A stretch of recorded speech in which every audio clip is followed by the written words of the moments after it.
ओम अज्ञानतिमिरान्धस्य ज्ञानाञ्जनशलाकया चक्षुरुन्मिलितं येन तस्मै श्रीगुरुवे नमः। वन्देऽहं श्रीगुरो श्रीयुतपदकमलं श्रीगुरून् वैष्णवांश्च श्रीरूपं साग्रजातं सहगण रघुनाथान्वितं तं सजीवं साद्वैतं सावधूतं परिजन सहितं कृष्ण चैतन्य देवम श्री राधा कृष्ण पादान सहगण ललिता श्री विशाखान्वितांश श्री कृष्ण चैतन्य प्रभु नित्यानंद श्री अद्वैत गदाधर शिवासादि गौर भक्त वृंद। हरे कृष्ण कृष्ण कृष्ण हरे हरे, हरे राम राम राम हरे हरे। हरे कृष्णा। सर्वप्रथम मैं अपने गुरुपाद पद ओम विष्णुपाद अष्टोत्तर शत श्री श्रीमद् भक्ति वेदांत माधव गोस्वामी महाराज के चरण कमलों में अनंत कोटि दंडवत प्रणाम ज्ञापन करता हूँ। हम लोग श्री उपदेशामृत का श्रवण कर रहे हैं जो श्री रूप गोस्वामी के द्वारा रचित है। इसमें हम लोग अभी तक 5 श्लोक जो हैं श्रवण कराए हैं। आज हमारा 6वां श्लोक है। 5वें श्लोक में हमने बताया गया कि हमें वैष्णव की सेवा किस प्रकार करनी चाहिए। 3 प्रकार के वैष्णव हैं, उत्तम वैष्णव, मध्यम वैष्णव और कनिष्ठ वैष्णव। तो उस विषय में हम लोगों ने बड़े विस्तृत रूप से जाना कि जो कनिष्ठ वैष्णव है उनको मन से हमको आदर देना है, सम्मान देना है। जो मध्यम वैष्णव है उनके प्रति हमको जो है दंडवत प्रणाम करना है, उनको प्रणतिभिष्ट उनको नमस्कार करना है। और जो उत्तम वैष्णव है उनकी सेवा करना है, क्योंकि उनमें किसी भी प्रकार का निंदा आदि जो दोष है वो नहीं देखने में आते। और उनके संग की हमको आकांक्षा करनी चाहिए, संग लब्ध्या, उनका संग करना चाहिए हमको। इस प्रकार से 3 प्रकार के वैष्णवों की जैसे सेवा करनी चाहिए वो हम श्रवण किए। अब जब हम वैष्णवों का संग करते हैं तो उसमें बहुत सारी बातें होती हैं। हमारे मन में जो अनेक अनेक प्रकार के उनके विषय में विचार उठते हैं, उसके विषय में यहाँ पर बताया जा रहा है कि हमें किस प्रकार से उनका दर्शन करना है। देखिए, कहा गया है वैष्णवों का दर्शन जो है वो पवित्र करने वाला है। दर्शनादेव साधव, साधु का दर्शन करते ही हम पवित्र होने लगते हैं। हमारे हृदय के अंदर जो है शुद्धता का संचार होता है उनका दर्शन करने मात्र से। लेकिन कौन से दर्शन की बात हो रही है, तो उसी के लिए यहाँ 6ठे श्लोक में बता रहे हैं। दृष्टै स्वभाव जनितैरवपुष्य दोषैर् न प्राकृतमिह भक्त जनस्य पश्येत् गंगां भसाम न खलु बुद्धफेन पंक्यैर् ब्रह्म द्रवत्वमपगच्छति नीरधर्मयि।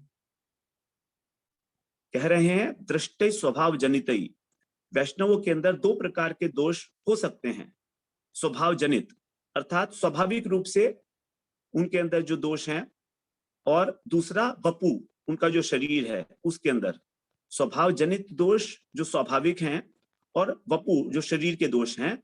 ऐसा दृष्टि माने देखते हुए भी ऐसा दिख रहा है हमको कि इन वैष्णव के अंदर बड़े कठोर हैं, ये बड़े क्रोधी भी हैं और आलस्य भी आता है इनको, नीच वर्ण के हैं, ये दिखाई दे रहे हैं। क्योंकि वर्ण तो हमारे हाथ में है नहीं, तो उस वर्ण के अनुसार ही हमारा स्वभाव भी होता है। जैसे कोई ब्राह्मण वर्ण का है, कोई शूद्र वर्ण का है, तो ऐसे दोषों को देखते हुए भी, और जो शरीर के दोष हैं, शरीर जैसे विकृत है, कुछ कुरूप है, काले हैं, अनेक प्रकार के वैष्णव होते हैं। और अधिकतर देखेंगे आप तो वैष्णव काले ही ज्यादा होते हैं, गोरे वैष्णव तो कम होते हैं, सुंदर तो कम होते हैं। तो जो कुरूप हैं उनको भी पीड़ा हो रही है, दर्द हो रहा है, बुखार हो रहा है, हॉस्पिटल में गए हैं, तो हमें ऐसा लगता है कि ये क्या वैष्णव हैं, ये तो भगवान का भजन करते हैं, इनको इस प्रकार का कष्ट क्यों हो रहा है। लेकिन देखते हैं हम कि उनको भी कष्ट होता है, हमारी तरह ही हो रहा है। उनके भी जो है मन के अंदर जो है उद्वेग हो रहा है, दुख हो रहा है, उनको भी अलग अलग प्रकार का। तो जो स्वाभाविक दोष हैं और शारीरिक दोष हैं, उनको देखते हुए भी हमें उनको प्राकृत जीव नहीं समझना है। प्राकृत का अर्थ है कि जो प्रकृति के 3 गुण हैं हमारे, तमोगुण, रजोगुण और सत्वगुण, तो इन तीनों के वशीभूत नहीं समझना है हमको। क्योंकि जो शुद्ध वैष्णव हैं वास्तव में जो वैष्णवता को प्राप्त कर लिए हैं, उस कोटि में हैं, वे जो हैं गुणातीत अवस्था पर पहुंचे होते हैं। उन तीनों गुणों का अतिक्रमण करके, जो भगवान ने 14वें अध्याय में बताया, गीता के 3 प्रकार के गुण हैं हमारे, तामसिक, राजसिक और सात्विक। इन तीनों गुणों का अतिक्रमण करके, क्योंकि भगवान ने वहां पर बताया था गुणातीत होने का क्या उपाय है, माम चयो अव्यभिचारेण भक्ति योगेन सेवते। 14वें अध्याय में गीता में बताया भगवान ने, जब अर्जुन ने पूछा था उनसे कि इस गुणातीत अवस्था को कैसे प्राप्त किया जाए, उसके लक्षण क्या हैं, तब उन्होंने बताया था भगवान ने कि जो अव्यभिचारिणी भक्ति के द्वारा, अर्थात अनन्य भक्ति के द्वारा, भक्ति योगेन सेवते, मेरा सेवा करता है, वही जो है इन तीनों गुणों का अतिक्रमण कर जाता है, और तभी वो ब्रह्म भूयाय कल्पते, ब्रह्म को जानने की योग्यता प्राप्त करता है। तो इस प्रकार जो वैष्णव जिन्होंने सब प्रकार से भगवान की शरण ले रखी है, अनन्य शरणागत हैं, केवल कृष्ण के शरण हैं, इस प्रकार के जो वैष्णव हैं, वो क्रमशः जैसे जैसे उनकी भजन में उन्नति होती है, उस अवस्था को प्राप्त कर लेते हैं, जिसको हम कह सकते हैं निर्गुण अवस्था। तो ये निर्गुण अवस्था जो है, गुणातीत अवस्था जो है, ये अप्राकृत अवस्था है। जो जगत है वो हमारा प्राकृत है, प्रकृति के द्वारा उत्पन्न है, और जो भगवान का जो चित्त जगत है, वैकुंठ धाम है, वो अप्राकृत है।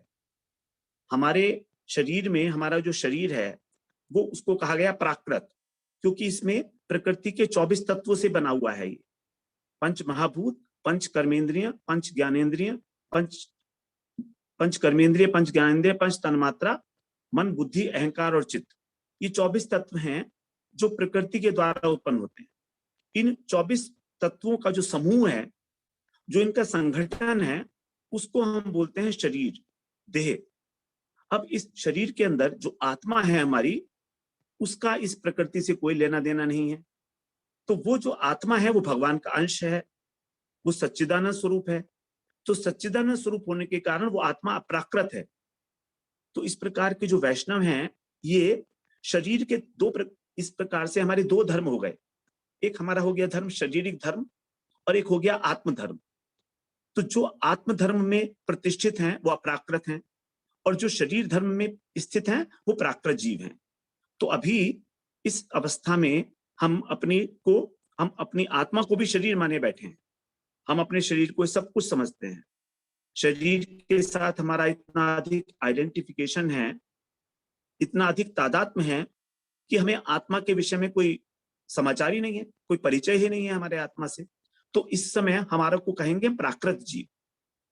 लेकिन जो वैष्णव हैं, जिन्होंने भगवान का भजन किया है, और भगवान निर्गुण तत्व हैं, और कहा गया है कि जो निर्गुण भगवान का भजन करता है अनन्य भाव से, वो उसी निर्गुणता को प्राप्त कर लेता है। गीता में भगवान ने कहा, इदम ज्ञानम उपाश्रित्य मम साधर्म्यम आगता। 14वें अध्याय का दूसरा श्लोक है, इदम ज्ञानम उपाश्रित्य, इस ज्ञान को प्राप्त करके, इसका आश्रय लेकर, मम साधर्म्यम आगता, वो मेरे धर्म को प्राप्त करता है। तो भगवान का धर्म क्या है? भगवान का धर्म है तीनों गुणों से अतीत, त्रिगुणात्मक नहीं, गुणातीत। तो जो निर्गुण अवस्था है उसको प्राप्त करता है। कौन से ज्ञान को? जो 14वें अध्याय में बताया गया तत्व ज्ञान के विषय में भगवान बताए हैं वहां पर। तो जो भक्ति का आश्रय ले रहे हैं, भक्ति, क्योंकि क्या है, भक्ति स्वयं में निर्गुण है। कर्म और ज्ञान, ये दोनों जो हैं इसमें प्रकृति के अंदर आते हैं, माया के अंदर आते हैं। क्योंकि कर्म जो है वो रजोगुणी है और ज्ञान वो सत्वगुणी है। लेकिन भक्ति ना तो रजोगुणी है और ना सत्वगुणी है। भक्ति को निर्गुण कहा गया है। तम भजन निर्गुणो भवेत। जो निर्गुण भगवान की सेवा करता है वो स्वयं धीरे धीरे उस निर्गुण अवस्था को प्राप्त कर लेता है, अर्थात अप्राकृत अवस्था को प्राप्त कर लेता है। इसीलिए यहाँ पर कहा जा रहा है कि उसे कभी भी प्राकृत जीव नहीं समझना है। हम कई बार वैष्णव को देखते हैं और सोचते हैं कि ये तो हमारी तरह ही एक साधारण मनुष्य है। यहाँ तक कि अपने गुरुजी को भी हमसे देखते हैं तो देखते हैं गुरुजी को भी वही भूख प्यास लगती है, गुरुजी भी बीमार होते हैं, गुरुजी भी थक जाते हैं चलते चलते। तो हम सोचते हैं कि इनको भी जो है शरीर के धर्म विक्षेपित कर रहे हैं, इनके ऊपर अपना प्रभाव डाले हुए। लेकिन यहाँ कह रहे हैं कि यद्यपि यद्यपि ये सारे दोष हैं उनके अंदर, लेकिन तो भी दृष्टि का मतलब है देखते हुए भी हमें अनदेखा करना है। थोड़ा मुश्किल काम है।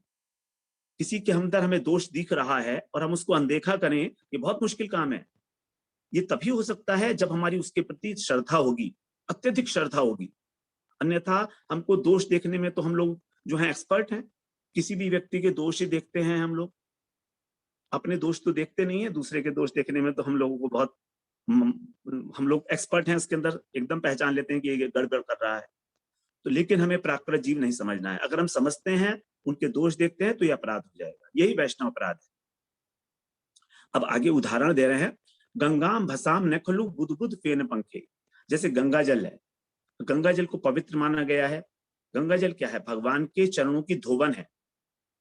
जब त्रिविक्रम भगवान ने वामन अवतार में, जब भगवान ने त्रिविक्रम रूप धारण किया, तो उनका जो अंगूठा था, उस अंगूठे से इस ब्रह्मांड का जो आवरण था, आउटर, वो उसकी सतह वो फट गई। अब वो जब उसमें फटी, तो वहां पर कारणों तक कारण समुद्र जो है, विरजा नदी, उसका जल वहां पर आ गया। तो इस प्रकार से उस जल ने भगवान के चरणों का स्पर्श किया। उसी जल को ब्रह्मा जी ने अपने कमंडल में धारण किया, सत्यलोक के अंदर जो विराजमान है। क्योंकि इस ब्रह्मांड में सबसे ऊपर सत्यलोक है, जहां ब्रह्मा जी हैं। तो ब्रह्मा जी ने उस जल को अपने कमंडल में धारण किया, और वही गंगा के रूप में जो है इस पृथ्वी पर आई है। स्वर्ग लोक में जिन्हें हम सुरसरी कहते हैं, देव नदी कहते हैं, वही जो है इस धरती के ऊपर गंगा कहलाती है। तो ये गंगा जी जो है परम पवित्र करने वाली हैं, क्योंकि भगवान के चरणों की धोवन कहा जाता है इनको। चरणों का पादोदक है भगवान का। तो ये ब्रह्म द्रव है। इसका जो क्वालिटेटिव है, क्वालिटी यही है कि ये भगवान के चरणों से निकली है। तो यद्यपि उस गंगा के अंदर हम लोग अनेक प्रकार के दोष देखते हैं, जैसे बुलबुले दिखाई देते हैं उसके अंदर फेन दिखाई देता है जो झाग आते हैं, और उसके अंदर कीचड़ भी पड़ती हुई दिखती है। तो ये होने पर भी गंगा जी का जो अपना गुण है पवित्र करने वाला, वो खत्म नहीं होता है। तो अप्राकृत धर्म जो है गंगा जी का, वो वर्तमान है। इस प्रकार के प्राकृत दोषों को देखते हुए भी हम लोग गंगा जी में आचमन करते हैं। सभी लोग करते हैं, सब जानते हैं। और किसी नदी में तो हम आचमन नहीं करते हैं जो भगवान की लीलाओं से संबंधित नहीं है। यमुना जी वगैरह में करते हैं, लेकिन यहाँ कहा जा रहा है गंगा के विषय में। तो गंगा जी में जो पवित्र कार्य करने वाला हमारे गुण है अपना, ये अपराकृत गुण है। तो इन दोषों के होते हुए भी हम गंगा जी को परम पवित्र मानते हैं। उसी प्रकार से जो आत्म धर्म में प्रतिष्ठित हो गए हैं वैष्णव, जो आत्म स्वरूप को प्राप्त हैं, अर्थात जिन्हें इस बात का अनुभव हो गया है कि वो उनका भगवान से क्या संबंध है, वो उस संबंध सहित भगवान का भजन करते हैं। हम लोग सब जानते हैं कि हम भगवान के दास हैं। जीव का स्वरूप ही है भगवान की दासता, लेकिन अभी हमें इस बात का अनुभव नहीं है। तो जो इस प्रकार के वैष्णव हैं, उन्हें अनुभव हो गया है इस प्रकार का, और वो अपने आत्म धर्म में, अर्थात भगवान के दासत्व में स्थित होकर उस भाव के अनुसार भगवान की सेवा में संलग्न है। तो उनके अंदर किसी प्रकार का स्वाभाविक और शारीरिक दोष का आरोप नहीं करना है हमको।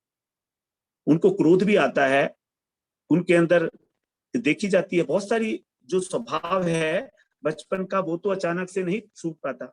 ऐसा आपने देखा होगा कई बार, जो परिवार वाले लोग हैं वो एक प्रश्न पूछते हैं कि अरे बहुत दिनों से तुम माला कर रहे हो, लेकिन तुम्हारा क्रोध तो अभी तक गया नहीं, तुम्हारे अंदर तो उसी प्रकार का लालच भी है, सब चीजें हैं। ऐसा देखते हैं हम लोग।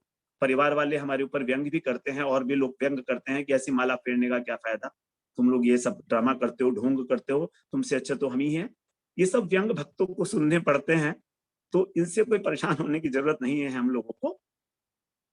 ये दोष धीरे धीरे जाएंगे, धीरे धीरे जाएंगे, अवश्य जाएंगे। और अगर रहते भी हैं और हमारा भजन बहुत आगे बढ़ रहा है, तो इसमें कोई किसी प्रकार का भी हमको संकोच नहीं करना। ये तो हम देख सकते हैं अपने आत्मनिरीक्षण के द्वारा ही कि हमारे क्रोध की इंटेंसिटी, हमारे क्रोध की ड्यूरेशन, हमारे क्रोध की फ्रीक्वेंसी कम होती जा रही है। जितनी देर तक हम पहला क्रोध करते थे, जितनी जल्दी जल्दी करते थे और जितनी देर तक करते थे, वो अब कम हो रहा है जब हम भजन राज्य में प्रवेश करते हैं। ये मैं आपको अपने लिए बता रहा हूँ, मेरे अंदर ऐसा हुआ है। मैं देखता हूँ कि मेरे अंदर भी बहुत सारे दोष थे, लेकिन धीरे धीरे मैं देखता हूँ वो बहुत कम होते चले जा रहे हैं अपने आप। मैं तो कुछ नहीं कर रहा हूँ उनके लिए। तो इस प्रकार जो है हमें दोष दर्शन नहीं करना है वैष्णवों का। अगली स्लाइड प्रभु जी। देखिए, अब वैष्णवों के विषय में बहुत सारी बातें बताई गई हैं शास्त्रों में। पद्म पुराण में कहा गया है, न कर्म बंधनम जन्म वैष्णवांच विद्यते विष्णुरनुचरत्वम ही मोक्षम आहुर्मनीषिणः। पद्म पुराण में कह रहे हैं कि वैष्णवों का कोई कर्म बंधन नहीं होता और ना ही उनको जन्म लेने का कोई आग्रह है, कोई विवशता है उनकी। वो भगवान की इच्छा से ही जन्म लेते हैं और भगवान की इच्छा से ही वो अनेक प्रकार के कर्म करते हैं। यहाँ पर ये बात हम समझ लें कि यहाँ जिन वैष्णवों की बात की जा रही है वो हम जैसे लोग नहीं है। हम तो वास्तव में कोई वैष्णव भी नहीं है। यहाँ पर जो वैष्णव हैं वो जो सिद्ध महापुरुष हैं, उनके विषय में यहाँ बात की जा रही है। हमारा तो कर्म बंधन भी है, हमारा तो जन्म भी है, सब चीजें हैं। तो ये वैष्णवों के लिए कहा जाता है, क्योंकि कर्म जो है वो जड़ है, कर्म जो है प्राकृत है। क्योंकि कर्म शरीर के द्वारा किया जाता है, आत्मा के द्वारा कर्म नहीं किया जाता है। और कर्म के कारण ही कर्म संस्कार बनते हैं। उन संस्कारों को भोगने के लिए ही हमें जन्म लेना पड़ता है अगला। तो जब हम उन वैष्णवों में किसी प्रकार के कर्तापन की भावना ही नहीं है, तो फिर उनका जन्म जो हो रहा है वो किसी प्रकार के भोग को भोगने के लिए नहीं हो रहा है, अपने पाप और पुण्य को भोगने के लिए नहीं हो रहा है वैष्णवों का जन्म, बल्कि वो भगवान की इच्छा से जन कल्याण के लिए हो रहा है। कि किसी प्रकार से संसार के जो भगवत विमुख लोग हैं वो इनके संपर्क में आके इनसे भगवान के भजन की प्रक्रिया समझ के भगवान के उन्मुख हो सके। यही कारण है उनके जन्म का। उनको जन्म लेने की कोई आवश्यकता नहीं है, लेकिन फिर भी लेते हैं, गुरु के रूप में आते हैं। तो किसी लिए तो ये केवल, और जितने प्रकार के जो कर्म करते हुए देखे जाते हैं अनेक प्रकार के, वो सभी लोक संग्रह के लिए हैं। लोक संग्रह का मतलब है लोक शिक्षा के लिए। तो लोक शिक्षा के लिए ही वैष्णव लोगों का जन्म होता है और उसी लोक संग्रह के लिए ही वो किसी प्रकार का कर्म करते हैं। वो किसी प्रकार का बंधन नहीं है। प्रकृति उनको जो है वश में करके और उनसे कर्म कराने के लिए उन्हें बाध्य करे, ऐसा नहीं है। न कर्म बंधनम जन्म वैष्णवांच विद्यते, होता ही नहीं है वैष्णव का जन्म और कर्म का बंधन। फिर भी वो जन्म लेते हैं, फिर भी वो कर्म करते हैं भगवान की इच्छा से। विष्णु और अनुचरत्वम ही मोक्षम आहुर मनीषिण है, क्योंकि वो भगवान के नित्य दास हैं। अनुचर का मतलब दास। उन्होंने भगवान का अनुचरत्व ग्रहण किया हुआ है, विष्णु का, विष्णु तत्व का। तो विष्णु का दास होना यही है वास्तव में मोक्ष। मोक्षम आहुर मनीषिण, जो मनीषी लोग हैं, जो मनीषी लोग, जो विद्वान हैं, वो ये कहते हैं कि यही मोक्ष है वास्तव में। तो जब हम भगवान का सर्वतोभावेन आश्रय लेते हैं, पूर्ण शरणागति लेते हैं अनन्य भाव से, वही वास्तव में मोक्ष है। ये मोक्ष वास्तव में एक कुछ है नहीं, ये केवल एक मन का भ्रम है। मन ही इसका एक कारण है, बंधन और मोक्ष का। मन एव मनुष्याणाम बंधनम, मन एव मनुष्य, मन ही जो है बंधन का और मोक्ष का कारण है। हमारे मन, अगर हमारा मन संसार में अनुरक्त है तो बंधन है। अगर हमारा मन भगवान में आसक्त हो गया है, भगवान में आविष्ट है, तो वही मोक्ष है। क्योंकि आत्मा तो बिल्कुल निर्विकार है, उसको किसी प्रकार का बंधन हो ही नहीं सकता। लेकिन जब वही आत्मा अविद्या के द्वारा ये जो शरीर का आवरण दे दिया जाता है और सूक्ष्म शरीर के द्वारा हम ये सोचने लगते हैं कि हम केवल शरीर है, यही बंधन बन जाता है। जबकि हम वास्तव में शरीर नहीं है, हम वास्तव में आत्मा हैं। तो उसी आत्म धर्म में प्रतिष्ठित होना, अर्थात भगवान का अनुचरत्व ग्रहण करना, यही है मोक्ष। और वैष्णव जो है इसी के अंदर स्थापित, इसी के अंदर प्रतिष्ठित हैं, उस आत्म धर्म में। इसीलिए उनको कोई प्रकार का कर्म बंधन नहीं है और जन्म नहीं है। इसीलिए कहा गया कि वो अप्राकृत हैं सब प्रकार से। बृहद भागवतामृतम में श्री सनातन गोसाई पाद ने बहुत सुंदर बात बताई है। वह यहाँ बताते हैं, कृष्ण भक्ति सुदापाना देह दैहिक विस्मृत है, तेषाम भौतिक देहे पी सच्चिदानंद रूपता। जो कृष्ण भक्ति की सुधा का पान करता है, देखिए कृष्ण भक्ति को कहा गया है ये अमृत के समान है। सुधा का मतलब अमृत, तो कृष्ण भक्ति सुधा पानात, कृष्ण भक्ति रूपी अमृत का पान करने से, पानात पान करने से देह दैहिक विस्मृति, हमें अपने शरीर और इस शरीर से संबंधित जो वस्तुएं हैं उनकी विस्मृति हो जाती है। शरीर का मतलब मैं, और दैहिक माने मेरा, जो मेरा है इस शरीर से संबंधित है, तो ये मैं और मेरा की विस्मृति हो जाती है। विस्मृति का मतलब हम इनसे ऊपर उठ जाते हैं, और ये जो मैं और मेरा है यही वास्तव में माया है, यही माया का स्वरूप है, और यही प्राकृतत्व है हमारे अंदर। जिस क्षण हम लोग इस मैं और मेरा को छोड़ते हैं, उसी क्षण हम प्रकृति के धर्म से ऊपर उठ जाते हैं। ये मैं और मेरा, और ऐसा नहीं है कि हम अभी ये छोड़ते नहीं है, हम सबको जीवन में कहीं ना कहीं इस बात का अनुभव है, लेकिन बहुत क्षणिक अनुभव है, जब हम अपने शरीर का और अपनी जो शरीर से संबंधित वस्तुओं का भान हमें नहीं रहता है। तो ये कब होता है?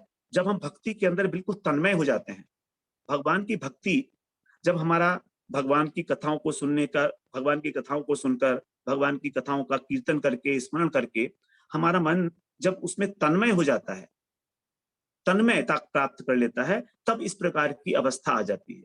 क्योंकि उस समय हमारा चित्त जो है वो द्रवीभूत अवस्था में हो जाता है, हमारा मन द्रवित हो जाता है, और उसकी जो वृत्ति है चित्त की, वो चित्त वृत्ति भगवदाकार हो जाती है। साधारण अवस्था में हमारी जो वृत्ति है अभी संसाराकार है, उसके अंदर संसार भरा हुआ है। चित्त में अनेक अनेक प्रकार के जो संस्कार हैं, पुराने जन्मों के, अनंत जन्मों के, वहां पर भरे हुए हैं। अब वो धीरे धीरे जब कृष्ण की भक्ति में व्यक्ति डूब जाता है, पूरा का पूरा निमज्जित हो जाता है, तब उसके अंदर जो उसकी चित्तवृत्ति है वो द्रवित होके एक आकार ग्रहण करती है, और उस आकार का नाम है भगवदाकार। तो भगवदाकार चित्तवृत्ति होने के बाद फिर इस देह की और दैहिक वस्तुओं की कोई स्मृति नहीं रहती।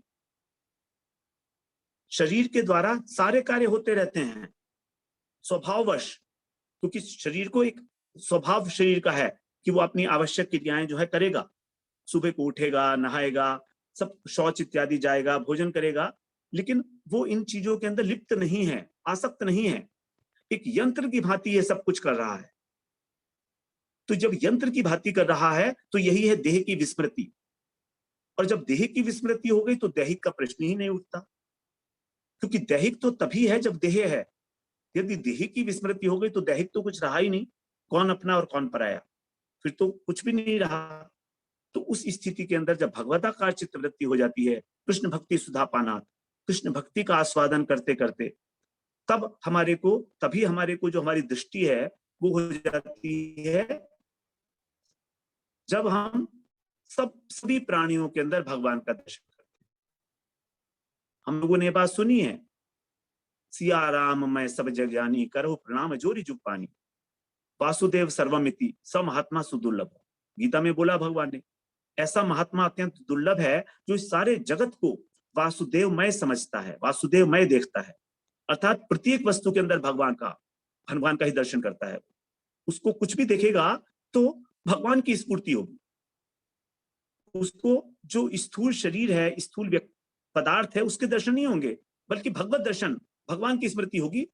यदि वो किसी वृक्ष को देखेगा तो भी देखेगा, आहा देखो तो ये कदम का वृक्ष है, ये तमाल का वृक्ष है, ऐसा जो मन में आते ही कृष्ण की स्फूर्ति हो जाएगी। यदि कोई सब व्यक्ति भी दिखाई देगा तो उसको समझेगा ये भी कृष्ण की सेवा कर रहा है अपने हिसाब से। तो जब उसको अपनी देह की स्मृति नहीं रही भक्ति के अंदर, ये इस प्रकार की तन्मय अवस्था है जिसकी बात की जा रही है। कृष्ण भक्ति सुधा पाना देह दैहिक विस्मृति, तेषाम भौतिक देहे अपि सच्चिदानंद रूपता। बहुत बड़ी बात यहाँ पर कही है, उन लोगों की उस अवस्था में, तन्मयता की अवस्था में, भौतिक देह, हमारा जो प्राकृत शरीर है, ये पंच महाभूत पंच तन्मात्रा से बना हुआ, अपि ये भी सच्चिदानंद रूपता, सच्चिदानंद स्वरूप को प्राप्त करता है। सतचित और आनंद अर्थात चिन्मयत्व को प्राप्त करता है, अपराकृत को प्राप्त करता है। तीनों गुणों से अतीत होकर ये अपराकृत हो जाता है हमारा शरीर, सच्चिदानंद रूपता। अब हम जानते भी हैं जो बड़े बड़े भक्त हैं, जैसे मीराबाई है, मीराबाई सशरीर जो है वो समा गई थी भगवान के विग्रह में। उसी प्रकार से जो हम प्रेम भक्ति चंद्रिका का पाठ कर रहे हैं आजकल, नरोत्तम दास ठाकुर के द्वारा जो लिखा गया है, तो ऐसा बताते हैं कि जब नरोत्तम दास ठाकुर ने अपनी अप्रकट लीला करने की इच्छा की, तो उन्होंने एक अपने भक्त से कहा कि शिष्य से कहा कि तुम कई कई 2-3 शिष्यों से कहा कि तुम मेरे शरीर का मालिश करो गंगा जी के किनारे पर। तो गंगा जी के किनारे पर उनके शरीर को ले जाया गया और सबने उस शरीर को रगड़ना आरंभ किया, हाथ से रगड़ते रहे, और ऐसा देखा कि सारा का सारा शरीर उनको पिघलने लगा, रगड़ते रगड़ते पिघलने लगा और द्रवीभूत होकर दूध बन गया, और वो दूध जो है वो गंगा जी के अंदर चला गया। ये कब हुआ? क्योंकि अब शरीर में कोई भौतिक रहा ही नहीं, पंच महाभूत नहीं रहे। आकाश, वायु, ये हमारे जो पंच महाभूत हैं, तत्व जिनसे हमारा शरीर बना है, वो नहीं रहे। अब सच्चिदानंद रूपता, सच्चिदानंदमय स्वरूप हो गया।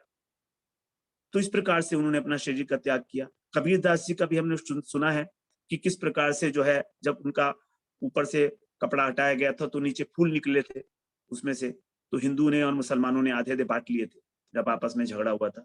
तो जो वैष्णव हैं उनका ये भौतिक शरीर भी सच्चिदानंद को प्राप्त हो जाता है। ध्रुव महाराज तपस्या किए और भगवान को प्राप्ति किए, भगवान का दर्शन किए, उसके बाद बहुत समय तक राज्य किए, 36,000 वर्ष तक। उसके बाद सशरीर जो है वो वैकुंठ धाम में गए, ध्रुवलोक में गए, सशरीर, इसी शरीर के साथ मृत्यु के ऊपर पैर रखकर। इस प्रकार से ध्रुव महाराज जो है ध्रुवलोक में गए हैं, क्योंकि धीरे धीरे भगवान का भजन करने से ये भौतिक शरीर भी सच्चिदानंद हो जाता है, और इसी शरीर से भगवत धाम जो है वैष्णव जा सकते हैं। लेकिन ऐसा देखा जाता है कि ऐसा होता नहीं है। इसका भी एक कारण है। इसका कारण ये है कि ये जो बात है ये वैष्णव की दीनता प्रकट करता है। वैष्णव अत्यंत दीन होते हैं। वो कहते हैं कि मैं कुछ नहीं हूं, मैं वैष्णव ही नहीं हूं। जो वास्तविक वैष्णव वो यही कहेगा कि मैं वैष्णव नहीं हूं, मैं तो वैष्णव की छाया मात्र भी नहीं हूं। तो उनकी दीनता है कि वो इस निकृष्ट शरीर को, जिसके द्वारा इस संसार के अंदर अनेक अनेक प्रकार का जो है कर्म किया गया है, कुछ अच्छे किए गए, कुछ बुरे किए गए, उस शरीर के साथ वो उस धाम में प्रवेश नहीं करना चाहते। ये उनकी अपनी इच्छा है। इस इच्छा के कारण वो इस शरीर के साथ ही भगवत धाम में जाना नहीं चाहते। इसीलिए उनको चिन्मय शरीर की प्राप्ति होती है इस शरीर को छोड़ने के बाद। तो उस चिन्मय शरीर के द्वारा फिर वो भगवान की सेवा में संलग्न होते हैं। तो ये बताया जा रहा है यहाँ पर। इसलिए अब भागवत के अंदर एक प्रसंग आता है 29वें अध्याय में 10वें स्कंद के, जहां पर परीक्षित महाराज जो है सुखदेव जी से प्रश्न करते हैं। जब रासलीला का आरंभ हुआ था तब तो परीक्षित महाराज उनसे पूछते हैं कि गोपियां जो हैं वो कृष्ण के अंदर जार बुद्धि रखती थी, और ऐसी जार बुद्धि रखते हुए भी उनको कृष्ण की प्राप्ति हुई, ऐसा क्यों हुआ? ऐसा क्यों हो गया कि भगवान में जार बुद्धि थी उनकी, तो भी उनको कृष्ण की प्राप्ति हो गई? जार बुद्धि का मतलब है उपपत्ति, क्योंकि कृष्ण उनके पति नहीं थे, उनका विवाह तो अन्य किसी गोप से हुआ था, तो उसको बोलते हैं उपपत्ति। तो जो जार बुद्धि है, ये ऐसा होने पर भी उनको किस प्रकार से भगवान के धाम की प्राप्ति हुई अथवा भगवान की प्राप्ति हुई? तो इसके विषय में यहां पर बताया जा रहा है, तमेव परमात्मानम जार बुद्ध्यापि संगता। वो जार बुद्धि उनकी भगवान में थी, परमात्मा में थी, तम एव, कृष्ण में ही उनकी जार बुद्धि थी। और उस जार बुद्धि के कारण क्या हुआ?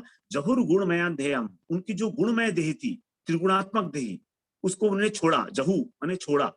सद्य प्रक्षीण बंधना, और उनके सारे जितने बंधन थे वो क्षीण हो गए तुरंत। तो जहुर गुणमयम देहम, उन्होंने इस त्रिगुणात्मक शरीर को छोड़ दिया। जैसे जब एक भक्त भी इस त्रिगुणात्मक शरीर से ऊपर उठकर सच्चिदानंद स्वरूप को प्राप्त कर सकता है, तो फिर गोपियों की तो बात ही क्या। वो तो साक्षात भगवान की जो है परिकर हैं, वो तो काय व्यू रूपा ही हैं, भगवान की शक्तियां ही हैं गोपियां। तो अब इसमें यहाँ पर ये बता रहे हैं, इस जो इस श्लोक की जो टीकाएं हैं उसमें ये बताया गया है कि किस प्रकार से हमारा शरीर धीरे धीरे इस त्रिगुणात्मक अवस्था को पार करके और चिन्मयत्व को प्राप्त करता है। यहाँ बता रहे हैं जब हम गुरु पदाश्रय के बाद भजन करते हैं, गुरु की कृपा, कुछ लोगों का ऐसा प्रश्न होता है कि हम लोग अपने मन से किसी को गुरु मान लें मानसिक रूप से, तो क्या हमें उसका फल नहीं मिलेगा? तो देखिए, गुरु को मान लिया गया तो ऐसे तो सारे लोग गुरु को मान लेंगे। अब मन से गुरु को माना तो क्या माना, वो तो हम अपने मन से गुरु से कोई भी आदेश ले लेंगे। ये तो हमारे मन के भ्रम है। हमने मान लिया कि मेरे गुरु हैं, ठीक है। अब उस मानने से क्या होगा? उन गुरु की कृपा तो मुझे मिलनी नहीं है, क्योंकि वो तो मुझे जानते नहीं है, नंबर 1। नंबर 2, जिस प्रकार का मेरा मन कहेगा मैं उस प्रकार से उनकी आज्ञा ले लूंगा, क्योंकि ये तो मैंने अपने मन से बनाया ना गुरु। अब मुझे उनकी आज्ञा पालन करने की जरूरत क्या है? वो मुझे वही आज्ञा देंगे जो मैं चाहता हूं, जो मेरा मन चाहता है। तो इस प्रकार मानसिक गुरु धारण करने का तो कोई सिस्टम जो है शास्त्रों में कहीं लिखा नहीं गया है। कहा गया है साक्षात 2 प्रकार के गुरु होते हैं, चैत्य गुरु और महंत गुरु। तो महंत गुरु वही हैं जो महापुरुष हैं, जो जीवंत गुरु हैं। तो गुरु पदाश्रय के बाद जब हम भजन करते हैं तो भगवान उनकी कृपा मिलती है। गुरु कौन है? वास्तव में इज इंटरफेस, भगवान के और हमारे बीच में हमारा संबंध जोड़ने वाले एक भक्त हैं, सर्वश्रेष्ठ भक्त हैं, जिनको हमने अपने जीवन में स्वीकार किया है गुरु के रूप में। तो जब हम उनके अनुगत्य में भजन करते हैं तो फिर हमारी जो इंद्रियां हैं, हमारी पंच ज्ञानेंद्रियां, पंच कर्मेंद्रियां, इनमें भगवान की शुद्ध भक्ति प्रवेश होने लगती है। अभी हमारी इंद्रियों के अंदर संसार के प्रति अत्यंत आसक्ति है, संसार के कामों में लगी हुई हैं, भगवान की सेवा करना ही नहीं चाहती हैं। लेकिन भजन करते करते ऐसी प्रवृत्ति हो जाएगी कि हमारे शरीर के द्वारा जो भी कार्य हो भगवान के लिए हो, हम जो कुछ भी बोले भगवान के लिए बोले, हमारा मन जो भी सोचे वो भगवान से रिलेट कराएं। इसके साथ ही साथ व्यावहारिक कार्य भी करते हैं भक्त लोग, तो उनकी जो है देह गुणमय भी है, गुण भी है प्रकृति के, क्योंकि व्यवहार का कार्य बिना 3 गुणों के नहीं किया जा सकता। तो इस प्रकार से भजन करते हुए भी दोनों प्रकार का मिश्रण है उनके अंदर। तो देह का एक अंश जो है निर्गुण है और एक अंश गुणमय है। एक अंश से भगवान का भजन किया जा रहा है और एक अंश जो है गुणमय है। अब धीरे धीरे जब हमारा भजन बढ़ता है आगे, हमको जब भगवान का धीरे धीरे अनुभव होने लगता है, तो क्रमशः जो देह का गुणमय अंश है वो नीचे क्षीण हो जाता है, शिथिल हो जाता है, नष्ट होने लगता है और निर्गुण अंश बढ़ने लगता है। और जब कृष्ण प्रेम की प्राप्ति हो जाती है उस अवस्था पर गुणमय अंश संपूर्ण रूप से नष्ट हो जाता है और निर्गुण अवस्था की प्राप्ति हो जाती है। ये प्रोसेस है। तो देखिए, कहा भी गया है कि जिस समय हम लोग दीक्षा लेते हैं, दीक्षा काले शिष्य करे आत्मसमर्पण, कृष्ण तारे तत्काले करे आत्मसम। जिस समय हम दीक्षा लेते हैं, आत्मसमर्पण करते हैं, उसी समय कृष्ण हमें से ही काले, उसी समय कृष्ण हमको जो है आत्मसम करते हैं। अब कृष्ण कौन है? निर्गुण है। तो निर्गुण करते हैं, लेकिन ऐसा नहीं है कि हमने दीक्षा ले ली हाँ और निर्गुण हो गए, क्योंकि अभी वो दीक्षा पूरी नहीं हुई। तो दीक्षा एक घटना नहीं है, it's not an event, it is a process by itself. एक लंबी प्रक्रिया है ये। जब हम उस अवस्था पर पहुंच जाते हैं, प्रेम की अवस्था पे, तब वो दीक्षा हमारी पूरी होती है। जैसे जब हम कोई इंजीनियरिंग वगैरह करते हैं तो दीक्षांत समारोह होता है। जब 4 वर्ष इंजीनियरिंग किया तो उसके बाद बोलते हैं दीक्षांत समारोह, दीक्षा का अंत। तो यद्यपि जब फर्स्ट ईयर में इंजीनियरिंग में प्रवेश करता है लड़का, तो उसको लोग बोल देते हैं इंजीनियर है। डॉक्टरी में जाने पर भी लोग बोलते थे डॉक्टर साहब, लेकिन वो डॉक्टर बना नहीं है, अभी एंट्री हुई है। तो अभी भगवान का भजन कर रहे हैं तो भक्त कह दिए जाते हैं, लेकिन भक्त है नहीं। तो ये हमारी जो भक्ति पूर्णता को प्राप्त होगी प्रेम अवस्था में जाके, तो तभी हमको डिग्री मिलती है दीक्षांत समारोह में। तो वही है इवेंट, दीक्षांत। तो इस प्रकार से हम लोग जब गुरु पदाश्रय करके धीरे धीरे इस प्रकार आगे बढ़ते हैं, तो जब प्रेम की प्राप्ति हो जाती है तब हमारे अंदर सच्चिदानंद रूपता, सच्चिदानंद हमारी देह हो जाती है। भौतिक देह अपनी, ये शारीरिक देह भी हमारी भौतिकता को त्याग के निर्गुणता को प्राप्त करती है, और इस संसार का सारा बंधन, जो प्रकृति का बंधन है, शरीर का बंधन है, वो क्षीण हो जाता है। सद्य प्रक्षीण बंधन। अगला श्लोक प्रभु जी, नेक्स्ट स्लाइड। अब यहाँ वही बात बता रहे हैं प्राकृत दृष्टि से अप्राकृत वैष्णव दर्शन निषिद्ध। हमको, हमारी दृष्टि प्राकृत है, हमारे इंद्रियां जड़ है, क्योंकि ये सब प्रकृति से उत्पन्न हुई, इसलिए इसको कहते हैं प्राकृत। और हम इससे संसार को ही देख सकते हैं, हम भगवान को नहीं देख सकते, क्योंकि भगवान अप्राकृत हैं। अर्जुन को जब भगवान ने विराट रूप दिखाया तो उनको दिव्य दृष्टि दी थी। अर्जुन देख नहीं पा रहे थे, भगवान ने सोचा कि ये देख रहा है, भगवान ने जल्दी जल्दी अपना विश्व रूप दिखा दिया था और कह रहे उससे कि तू देख मेरे विश्व रूप को। अर्जुन कहते हैं मुझे को दिख ही नहीं रहा है। तब भगवान ने उनको दिव्य दृष्टि दी थी, तो दिव्य दृष्टि से ही वो भगवान को देख पाए थे। यद्यपि अर्जुन को दिव्य दृष्टि की आवश्यकता नहीं है, क्योंकि वो तो भगवान के ही पार्षद हैं, भगवान को रोज ही देखते हैं वो तो, लेकिन फिर भी वहां पर ऐसा बताया गया है कि भगवान ने उनको दिव्य दृष्टि दी है।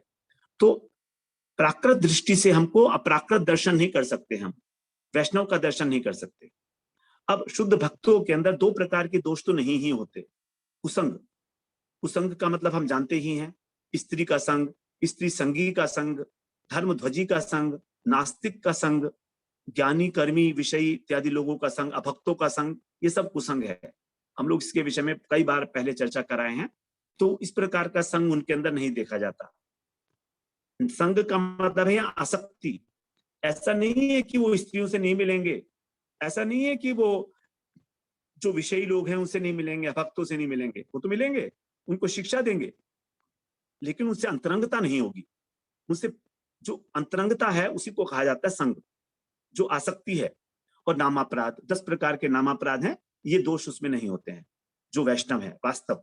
अब देखिए 10 प्रकार के नामापराध बहुत बड़े बड़े हैं, ये हम लोग पहले भी एक बार चर्चा की है इसकी।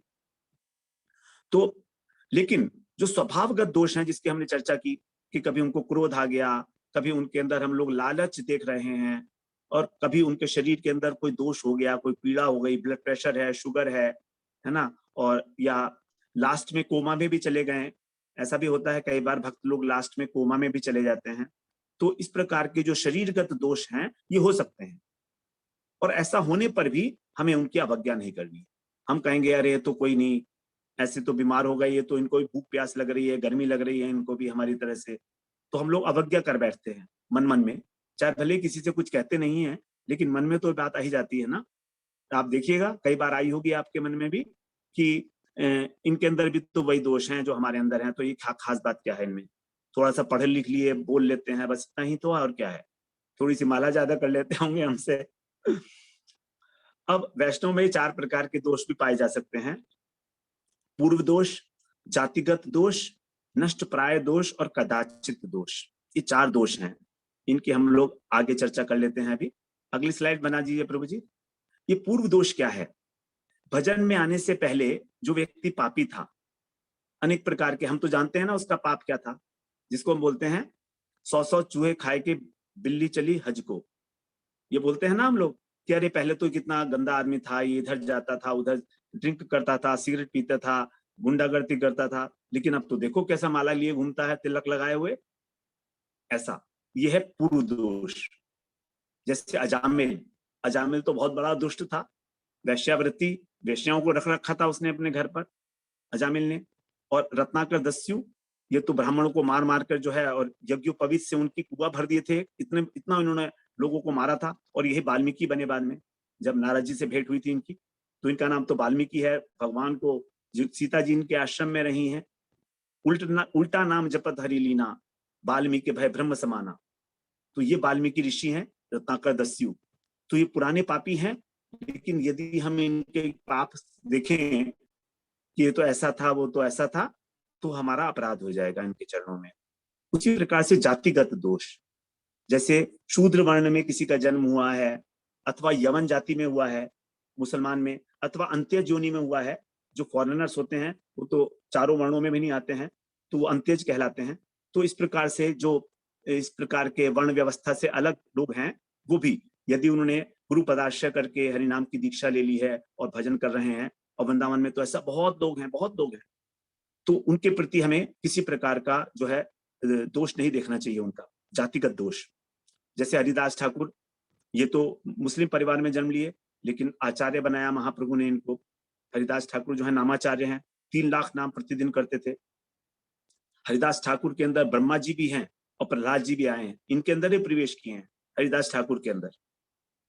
इस प्रकार से विदुर जी भी शूद्र वंश, शूद्र माना जाता है, क्योंकि ये भी दासी पुत्र थे।